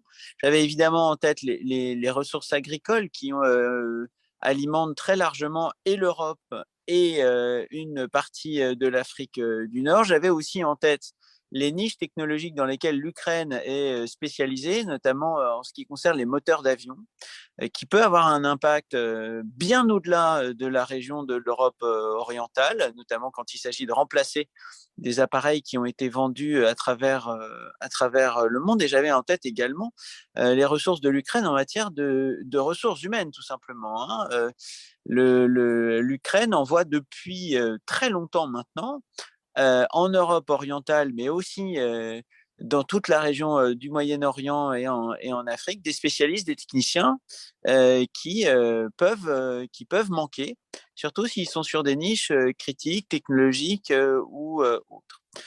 Ces ressources, nécessairement, sont un des enjeux de cette guerre. Ils sont un des enjeux pour l'envahisseur, mais ils sont un des enjeux aussi pour les tiers, pour ceux qui sont les consommateurs, les importateurs, ceux qui, comme ça a été rappelé par monsieur l'ambassadeur, bénéficient au sein de troupes d'interposition de présence de soldats ukrainiens. Et donc, comme toutes nos discussions l'ont fait ressortir, c'est une question pour les Européens, l'Ukraine, mais c'est aussi une question qui peut avoir des conséquences assez directes et assez fortes pour bien au-delà de l'Europe. Et je pense que c'est très important que Vati et l'Institut Delors aient abordé cette question qui peut paraître vraiment très européocentrée, en fait, hein, même quasiment narcissique pour les Européens, pour montrer que la grammaire des conflits, l'analyse des conflits, peut bénéficier d'éclairages qui sont non européens et dans lesquels les intérêts non européens ont leur mot à dire aussi. En ce qui concerne la solution idéale, pour moi, la solution idéale, c'est que la Russie renonce à son offensive militaire, renonce également à l'annexion de la Crimée et renonce à assurer elle-même la garde de sa frontière en déstabilisant l'Est de l'Ukraine. Bon, alors maintenant, la solution optimale, hein, après la solution idéale, ce qui me semble par-dessus tout falloir éviter, c'est la solution du déni. Du déni par la Russie du fait qu'il y a une paix à conclure avec l'Ukraine, et du déni pour l'Union européenne que la Russie n'appartient plus à son espace. On voit bien que les sanctions européennes et plus largement les sanctions internationales visent à placer la Russie au banc des nations d'un point de vue économique, d'un point de vue financier, d'un point de vue diplomatique, d'un point de vue politique. Mais les sanctions ne sont pas une fin en elles-mêmes. Et elles ne peuvent pas gommer la réalité qui est que la Russie est un acteur pour l'Europe, pour le Moyen-Orient, pour l'Afrique aussi dans certains secteurs, notamment miniers, et qu'il faudra trouver avec la Russie une façon de cohabiter qui ne pourra de toute façon pas être facile, qui de toute façon ne sera pas marquée par le sceau de la confiance et de la coopération, mais qui doit être réglée autant que faire se peut, comme ça a été rappelé à plusieurs reprises par le droit international pour qu'elle serve ses engagements. Donc, la meilleure solution, à mon sens, c'est d'accélérer au maximum toutes les initiatives qui permettront d'engager des négociations pour préparer l'après-guerre. Et un après-guerre qui n'est pas défini juridiquement est porteur de danger pour tous les acteurs de toutes les régions riveraines pendant des années et des années. C'est donc un traité de paix en soi qui sera déjà un résultat optimal, si ce n'est évidemment idéal.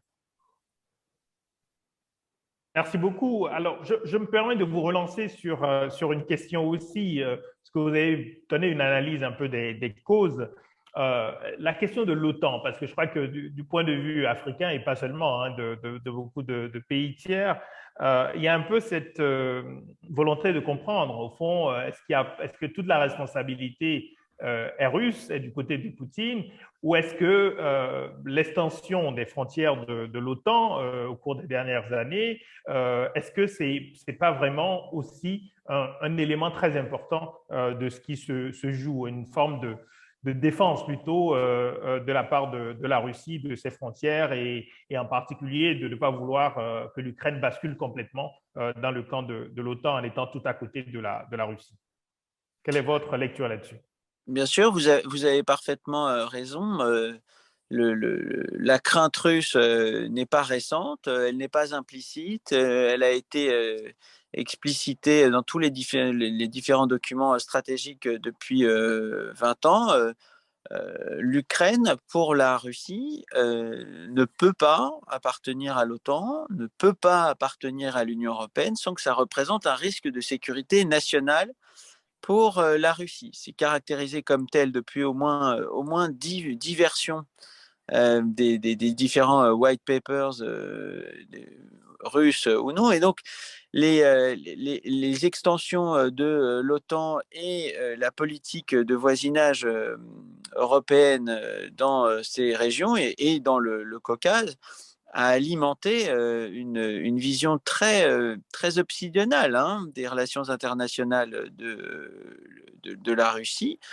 Alors, la question que vous posez très clairement, c'est est-ce un fantasme, est-ce une réalité? Est-ce que la Russie était véritablement menacée ou est-ce qu'elle a surjoué cette paranoïa stratégique pour justifier une volonté de puissance? Dans les relations internationales, malheureusement, la perception, c'est la réalité. C'est-à-dire que c'est la façon dont l'OTAN, l'Union européenne et les Européens ont été perçus à Moscou qui a servi à justifier, de bonne ou de mauvaise foi, cette guerre. Et donc, c'est moins vers le passé qu'il faut se tourner désormais que vers l'avenir. Quelle est la posture que l'Union européenne doit adopter? Car l'équilibre va être subtil à trouver entre une position dure, ferme, absolument indispensable face à une invasion caractérisée à une remise en cause des frontières et de la souveraineté d'un pays, et d'un côté, nécessaire équilibre dans la mesure où il faut absolument éviter que toute nouvelle initiative serve de prétexte pour de nouvelles actions militaires encore plus dures, y compris sur le plan nucléaire, de la part de la Russie. Et donc là, l'Union européenne et l'OTAN ne peuvent pas dire qu'elles n'ont pas été prévenues. Il va falloir qu'elles trouvent et qu'elles élaborent une politique russe qui trouve le bon équilibre entre une fermeté indispensable et une coopération inévitable. Merci beaucoup. Merci beaucoup. Là encore, ça souligne l'incertitude ou les incertitudes qui sont nombreuses sur la manière aussi de sortir de cette guerre et la possibilité de reconstruire des relations entre l'Europe et la Russie. Merci beaucoup. Je vais peut-être demander à Sébastien Maillard s'il a des réactions ou des questions à poser aux intervenants. Je pense qu'il y a probablement aussi des choses à dire du côté de Sébastien, donc je lui passe la parole peut-être avant de revenir sur certaines questions. Merci Gilles, effectivement j'écoute attentivement cette discussion et que j'essaierai de conclure à la fin si on arrive à faire une synthèse de toutes les questions que nous soulevons. Peut-être une question qui se posée à Nicole Nesotto, puisqu'elle a plusieurs fois posé la question de la Chine dans ce conflit. On voit aussi la question aussi de l'Inde et d'autres pays comme ça très importants, dont on voit bien que le positionnement à l'égard de la Russie ou non, la façon dont ils peuvent s'aligner ou non avec Moscou, va beaucoup compter dans le dénouement de cette guerre. Je pense aussi bien sûr à l'Inde, parce que c'est un pays géant et très important aussi dans la résolution de cette crise. Et puis peut-être aussi que Nicole aura envie elle-même de réagir à d'autres propos qui ont été échangés au cours de cette discussion. Madame Nesotto, vous pouvez répondre. Merci, oui, merci Sébastien. Pour compléter sur la Chine, l'Inde, etc., les Européens, les Occidentaux, c'est-à-dire les Européens et les Américains essentiellement, ont le sentiment que la communauté internationale est de leur côté, parce que le droit international est de leur côté. Mais ça n'est pas vrai. Le droit international est de notre côté, mais pas la communauté internationale, puisque au moins 2 grands pays, la Chine et l'Inde, ce qui fait la moitié de la population mondiale à peu près, se sont abstenus dans la condamnation de l'invasion. Donc, c'est plutôt les Occidentaux qui sont isolés. Et ça, je crois qu'il ne faut pas qu'on le perde de vue, nous, Occidentaux. Parce qu'on défend le droit, on a l'impression que le monde entier nous soutient. Ce n'est pas vrai. Le monde entier ne soutient pas le droit. Ni la Chine, ni l'Inde, qu'on nous présente depuis des lustres comme la plus grande démocratie de la planète, ça n'est plus vrai. L'Inde n'est plus une démocratie. L'Inde est un régime autoritaire, nationaliste, très habile sur le plan stratégique, dans sa rivalité avec le Pakistan et avec la Chine. Elle utilise aussi bien les États-Unis que la Russie. Donc, un pays très habile, très opportuniste, mais pas du tout une démocratie partisan du droit international. Donc, voilà, ça je voulais le dire. Nous avons le droit pour nous, mais nous n'avons pas le monde pour nous, parce que le monde entier, et en particulier la Chine et l'Inde, est de moins en moins respectueux de l'ordre international, des institutions et du droit international.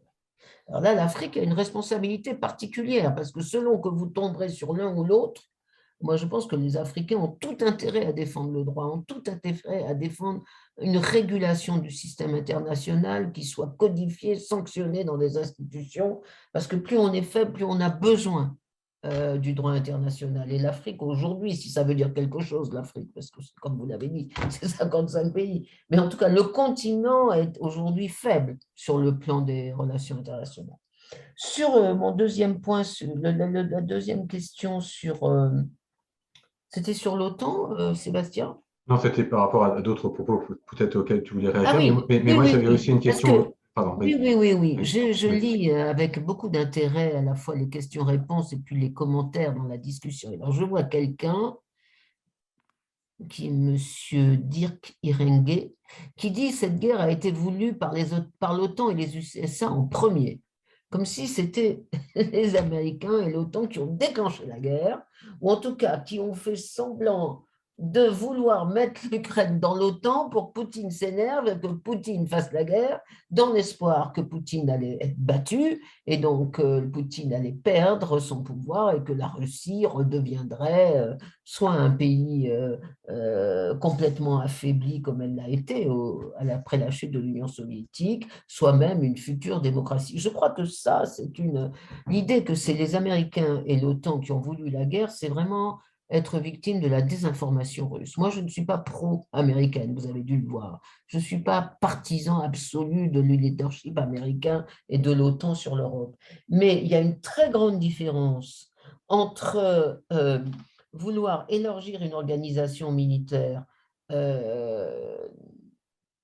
comment dire, publiquement, en le mettant dans les résolutions de tous les conseils de l'OTAN, en ne cachant pas sa stratégie d'élargissement, quitte après, effectivement, à susciter parfois la colère de M. Poutine, mais on avait un conseil OTAN-Russie pour ça, qui servait à discuter des points sur lesquels on n'était pas d'accord, dans lesquels la Russie était un partenaire, jusqu'à ce que Poutine décide qu'il allait partir. Une fois qu'il a pris la Crimée, là aussi en infraction avec le droit international, ça a été une annexion totalement contraire au droit, Poutine a décidé qu'il quitterait le Conseil OTAN-Russie. Et donc, il y a une très grande différence entre avoir une stratégie qui est peut-être critiquable, mais qui est ouverte, déclarée, affichée, contestée. Je vous rappelle que la France et l'Allemagne ont été les deux pays qui se sont opposés en 2008 à l'élargissement de l'OTAN immédiatement à l'Ukraine, la Géorgie et la Biélorussie.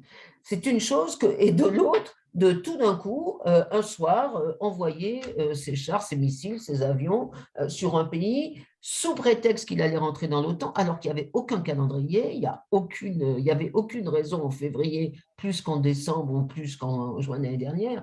Donc voilà, je crois qu'il faut être clair, l'OTAN et les Américains et les Européens, nous avons peut-être fait des erreurs dans notre gestion de la Russie post-soviétique, c'est certain, on a fait des erreurs, mais s'il y a un pays qui est agresseur aujourd'hui, un agresseur sauvage, brutal, sur le plan militaire et sur le plan humanitaire, c'est la Russie et il ne doit pas y avoir l'ombre d'un doute là-dessus.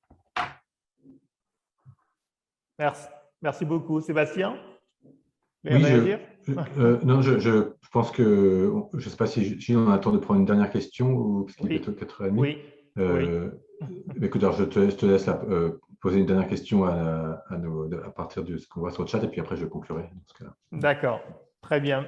Merci beaucoup. Oui, je sais que l'Institut a une tradition de ponctualité. On va essayer de ne pas trop déborder. On va probablement déborder quand même de quelques minutes, quelques 5 minutes. On va essayer de rester dans ce cadre-là. Je voulais peut-être donner l'occasion justement à chacun des panélistes de dire un mot rapide, en commençant peut-être par le professeur Bamba-Gueye qui ne s'est pas beaucoup exprimé dans le deuxième round.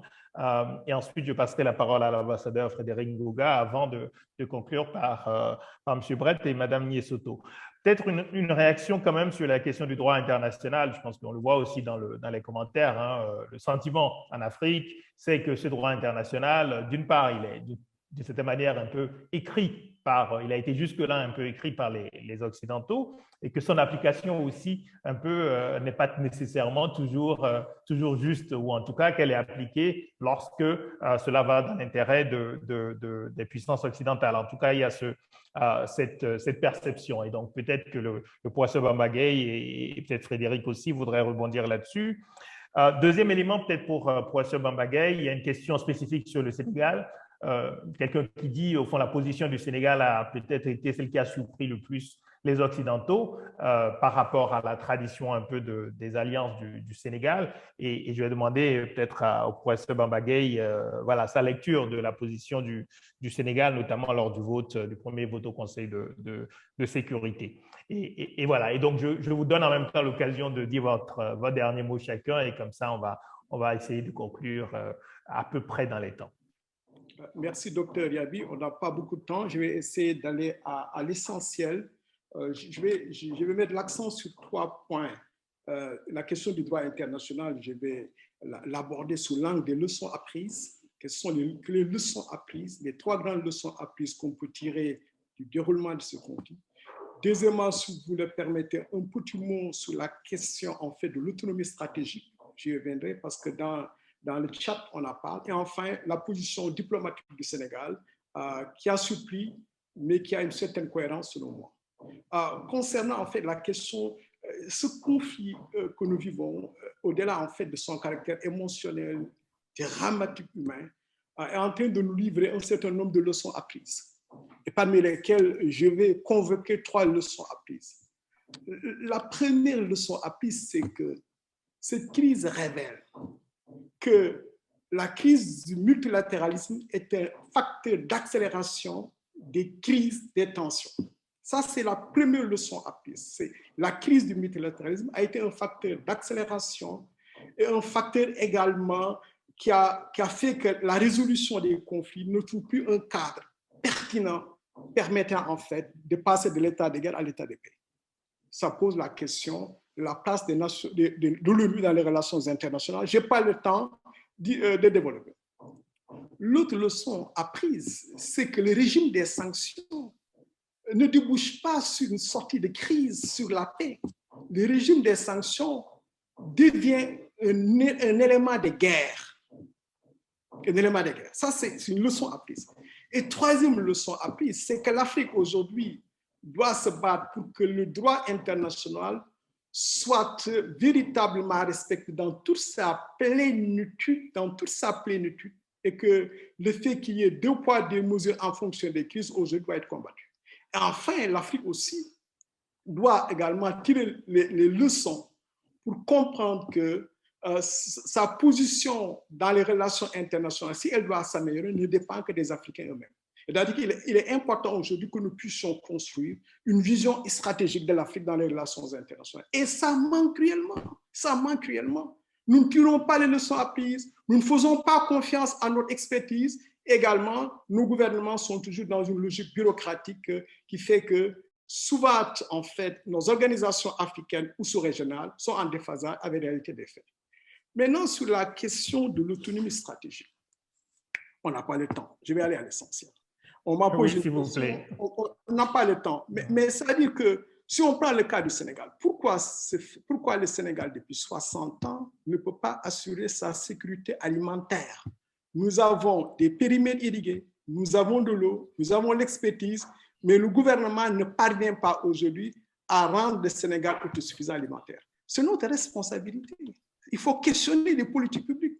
Et en questionnant les politiques publiques, on se pose, on voit que la question des chaînes de valeur n'est pas maîtrisée.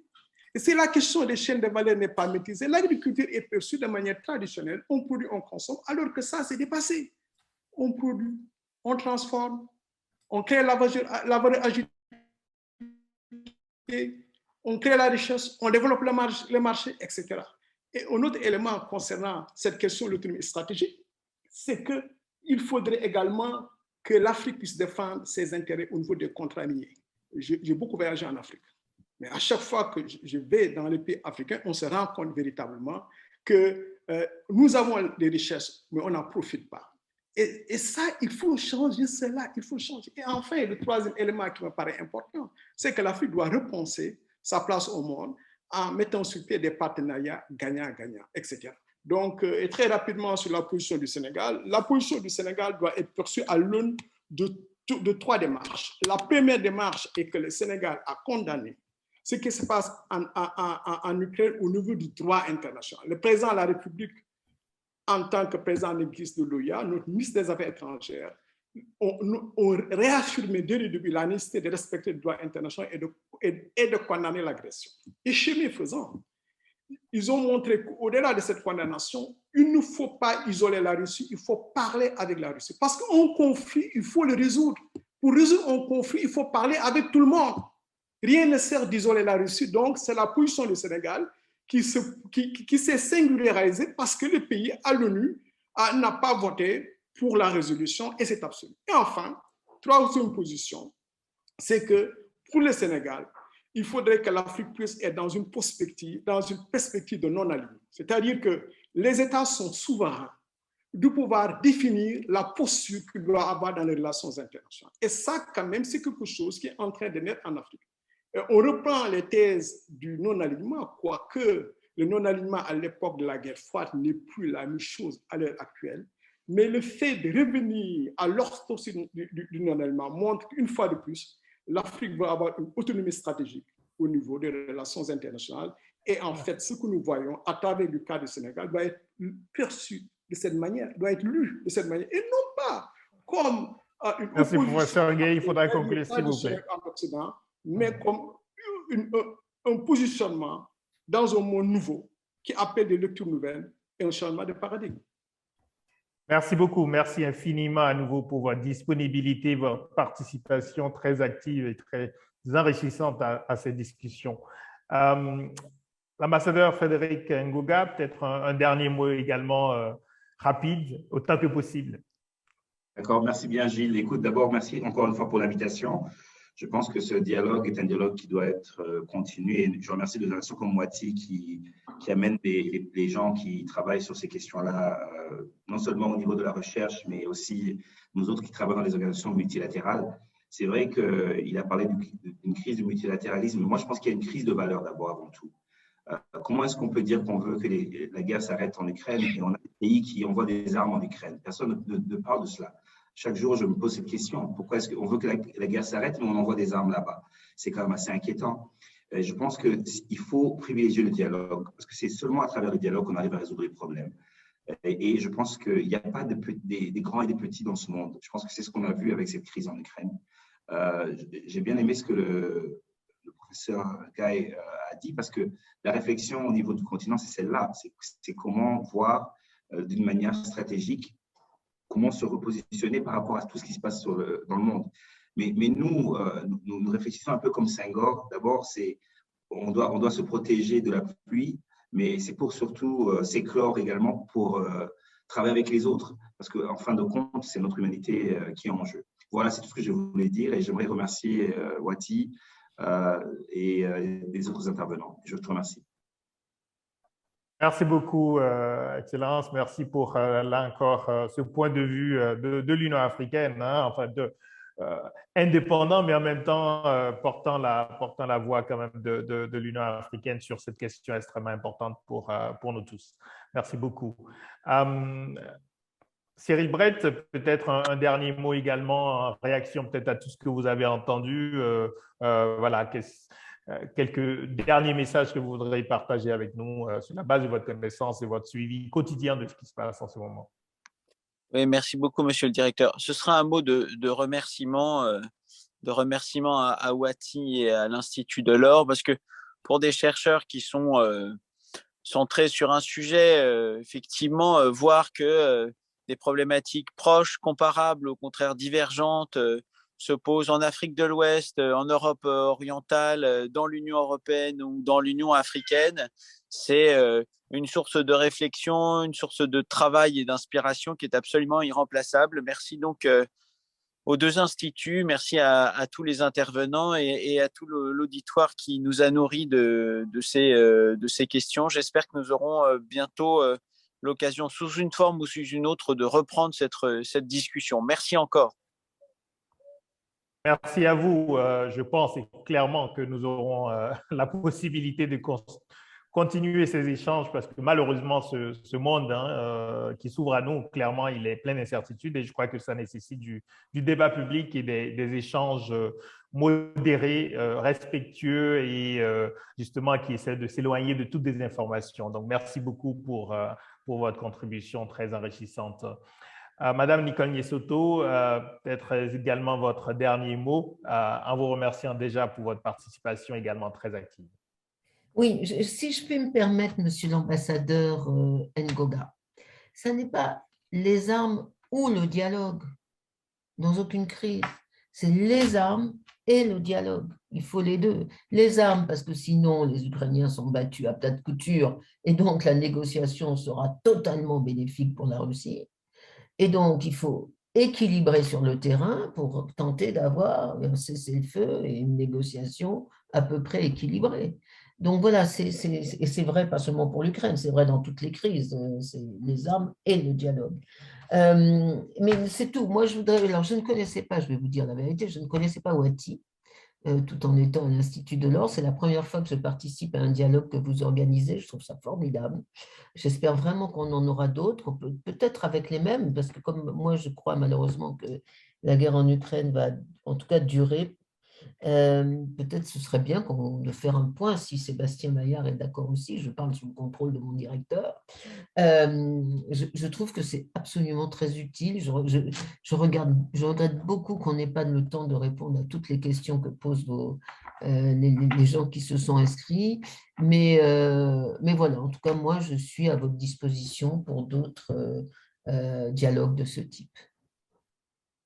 Merci beaucoup, Madame la vice-présidente de l'Institut Jacques Delors. Et à nouveau, à Wati, nous sommes tout à fait preneurs. Et à nouveau, la raison d'être de Wati, c'est le débat public qu'on essaye d'animer dans la région sur les questions africaines, mais aussi sur les questions internationales, parce qu'à nouveau, nous sommes dans un monde qui est absolument interdépendant. Donc, merci beaucoup pour votre participation et je suis sûr que Sébastien sera tout à fait également d'accord pour qu'on poursuive ces échanges, y compris sur ce thème qui malheureusement sera encore, à mon avis, dominant pendant les prochains mois. Je ne vais pas faire davantage de commentaires. Je vais passer la parole à Sébastien Maillard puisque nous sommes déjà un peu en retard. Donc, Sébastien, pour le mot de clôture. Merci, Gilles. Ce sera un mot de clôture très provisoire puisque, effectivement, je suis aussi, comme vous, impatient de transformer l'essai, de continuer ces échanges que je suis très heureux d'avoir initiés avec toi, Gilles, puisque je pense qu'on voit à travers ces échanges à quel point on a besoin. Ça nous aide mutuellement à prendre en fait, toute la mesure de cette guerre en Ukraine à résonance mondiale. Moi, ce que je retiens de notre échange, d'une part, c'est que, ça a été dit plusieurs fois, c'est que on voit vraiment effectivement une crise du multilatéralisme. On avait déjà vu pendant la crise du Covid, à travers de la faiblesse de l'OMS ou de l'OMC, et là, on le voit aussi de l'ONU. On a le cadre multilatéral, ça a été souligné par le docteur Bambagay que c'est effectivement quelque chose de défaillant. Et peut-être une question qui est soulevée, qui interroge, et Nicole, dans d'autres forums soulevés, c'est la difficulté dans cette guerre à trouver des médiateurs, à trouver des efforts de négociation. On voit la Turquie s'y essayer et parfois héberger des négociations entre Ukrainiens et Russes. On a vu parfois aussi d'autres proposer leurs services, mais voilà, on voit bien que la guerre probablement se durcit et on a du mal à voir émerger un cadre de médiation, de négociation à travers dans un système multilatéral complètement en crise. Des questions aussi qui sont soulevées par ce conflit. C'est vrai que on a beaucoup parlé de l'Europe et de l'Afrique au singulier. Il y a sans doute un abus à chaque fois qu'on prononce les deux mots, et c'est d'ailleurs dans le titre même de cet échange de parler de 27 pays d'un côté, je parle de 27 pour l'Union européenne et de 55 de l'Union africaine, et on a souligné les uns des autres, pas rarement d'une seule voix, même si on voit effectivement là une démonstration d'unité européenne. Il y a bien sûr des limites à ce singulier, mais je vois moins des questions parfois propres à l'Europe et une question aussi partagée entre l'Europe et l'Afrique. Les questions propres à l'Europe, c'est la nouvelle question de l'élargissement que cette guerre soulève. On a vu en l'espace d'une semaine l'Union européenne recevoir 3 demandes d'adhésion de l'Ukraine, de la Géorgie, de la Moldavie. On n'avait pas encore pensé l'Union européenne à cette échelle. En tout cas, c'était parfois évoqué, mais le professeur Guy a parlé a rappelé l'expression d'Europe de l'Atlantique à l'Oural. En tout cas, on voit bien qu'on est dans ces marches de l'Est du continent européen, dans un peu un impensé de la construction européenne, puisque en tout cas jusqu'avant la guerre, on n'était pas forcément du tout à essayer d'imaginer une Union européenne qui s'élargisse jusqu'au Caucase. Et on a déjà la question aussi des Balkans devant nous. Donc, il y a cette question de l'élargissement qui se pose, et c'est une manière de faire l'Europe. Et souvent, faire l'Europe, c'est une façon de faire la paix, puisque on voit que là où il n'y a pas d'Europe au sens de la construction, c'est souvent là qu'éclate la guerre sur notre continent. L'autre question aussi qui est posée, et qui peut-être que cette guerre rebat les cartes, c'est la question migratoire. On voit effectivement des pays qui jusqu'à maintenant y étaient complètement hostiles ou qui n'ont pas confronté, ils le sont d'une autre manière. On verra comment ça évolue, et peut-être qu'il y aura peut-être un avant et un après, en tout cas dans la façon dont la question migratoire est posée, du fait que l'Europe là se retrouve aujourd'hui avec près de 5 millions de entre guillemets réfugiés, parce que ce ne sont pas des réfugiés au sens légal du terme, puisqu'ils n'ont pas besoin de faire de demande d'asile pour rentrer dans l'Union européenne, du fait que nous avons déjà un accord d'association avec ce pays, mais le fait que nous sommes confrontés à cette crise migratoire d'une nouvelle sorte. On s'en rend moins compte en France, puisque je dirais, les flux sont assez faibles, mais dans d'autres pays, effectivement, et on parlait de la Pologne, c'est une toute autre affaire. Il y a la question chinoise, on en a parlé, qui est soulevée. Il y aura aussi la façon dont elle se comporte dans ce conflit est clé pour sa résolution, et la façon dont on s'aligne. Et peut-être qu'il y a une question qui est posée des deux côtés, autant pour l'Afrique que pour l'Europe, c'est la question de l'autonomie stratégique. Je crois que c'est un rêve mutuellement partagé, aussi bien le président Macron, s'il est réélu dimanche, poursuivra cette idée d'autonomie stratégique qu'il a beaucoup poussée pendant son quinquennat dans le discours européen pour essayer de le faire émerger, et on voit bien la nécessité. Il ne parle pas seulement d'une autonomie stratégique au sens militaire, mais de toutes ces questions de dépendance que l'on voit, dont on prend conscience à travers une telle guerre, se pose avec une nouvelle acuité, et donc ça nous renforce et détermine à avancer dans cette quête d'autonomie. On a bien entendu aussi, côté africain, ce besoin, et je pense que là, peut-être que les deux organisations d'Europe et d'Afrique peuvent être solidaires dans leur quête mutuelle d'autonomie stratégique dont elles ont besoin, pour ne pas que cette guerre débouche sur de nouvelles dépendances. Je conclurai là-dessus, je n'ai pas du tout envie qu'on finisse cette guerre en occidentaux qui deviennent maintenant dépendants non plus du gaz russe, mais du GNL américain et des autres, et de la sécurité américaine pour la paix sur notre continent. Je pense que ce serait un vrai échec pour la construction européenne. En tous les cas, voilà ce que je pouvais dire à ce stade de nos réflexions. Je voudrais remercier à mon tour les intervenants pour la qualité de notre échange, et remercier la centaine de participants qui a beaucoup animé aussi parallèlement le chat. On a du mal, bien sûr, à tout prendre des questions d'un coup. Ça appellera sans doute un nouvel webinaire de ce format. Je crains, comme disait Nicolas Nesotto, que malheureusement la guerre ne se prolonge et nous donne l'occasion d'y revenir. Et quand même elle s'arrêterait, il faudrait de toute façon aussi discuter ensemble de l'après-guerre. Donc, rendez-vous, en tout cas avant l'été, bien sûr, nous reprendrons, je crois, Gilles, un rendez-vous pour poursuivre ce bel échange nécessaire pour tous. Absolument, Sébastien. Merci beaucoup, merci pour tout, merci à toutes les intervenantes et à tous les intervenants. Je rappelle simplement, parce qu'il y a eu beaucoup de questions là-dessus, que l'enregistrement sera absolument disponible dans quelques jours, d'abord sur la chaîne YouTube de l'Institut Jacques Delors et également sur la chaîne YouTube du think tank citoyen Wati. Et bien sûr, nous sommes quasiment certains de nous retrouver prochainement pour un nouvel épisode de ces regards croisés Europe-Afrique en partenariat, donc Wati, Institut Jacques Delors. Merci à toutes et à tous et à très bientôt. Au revoir.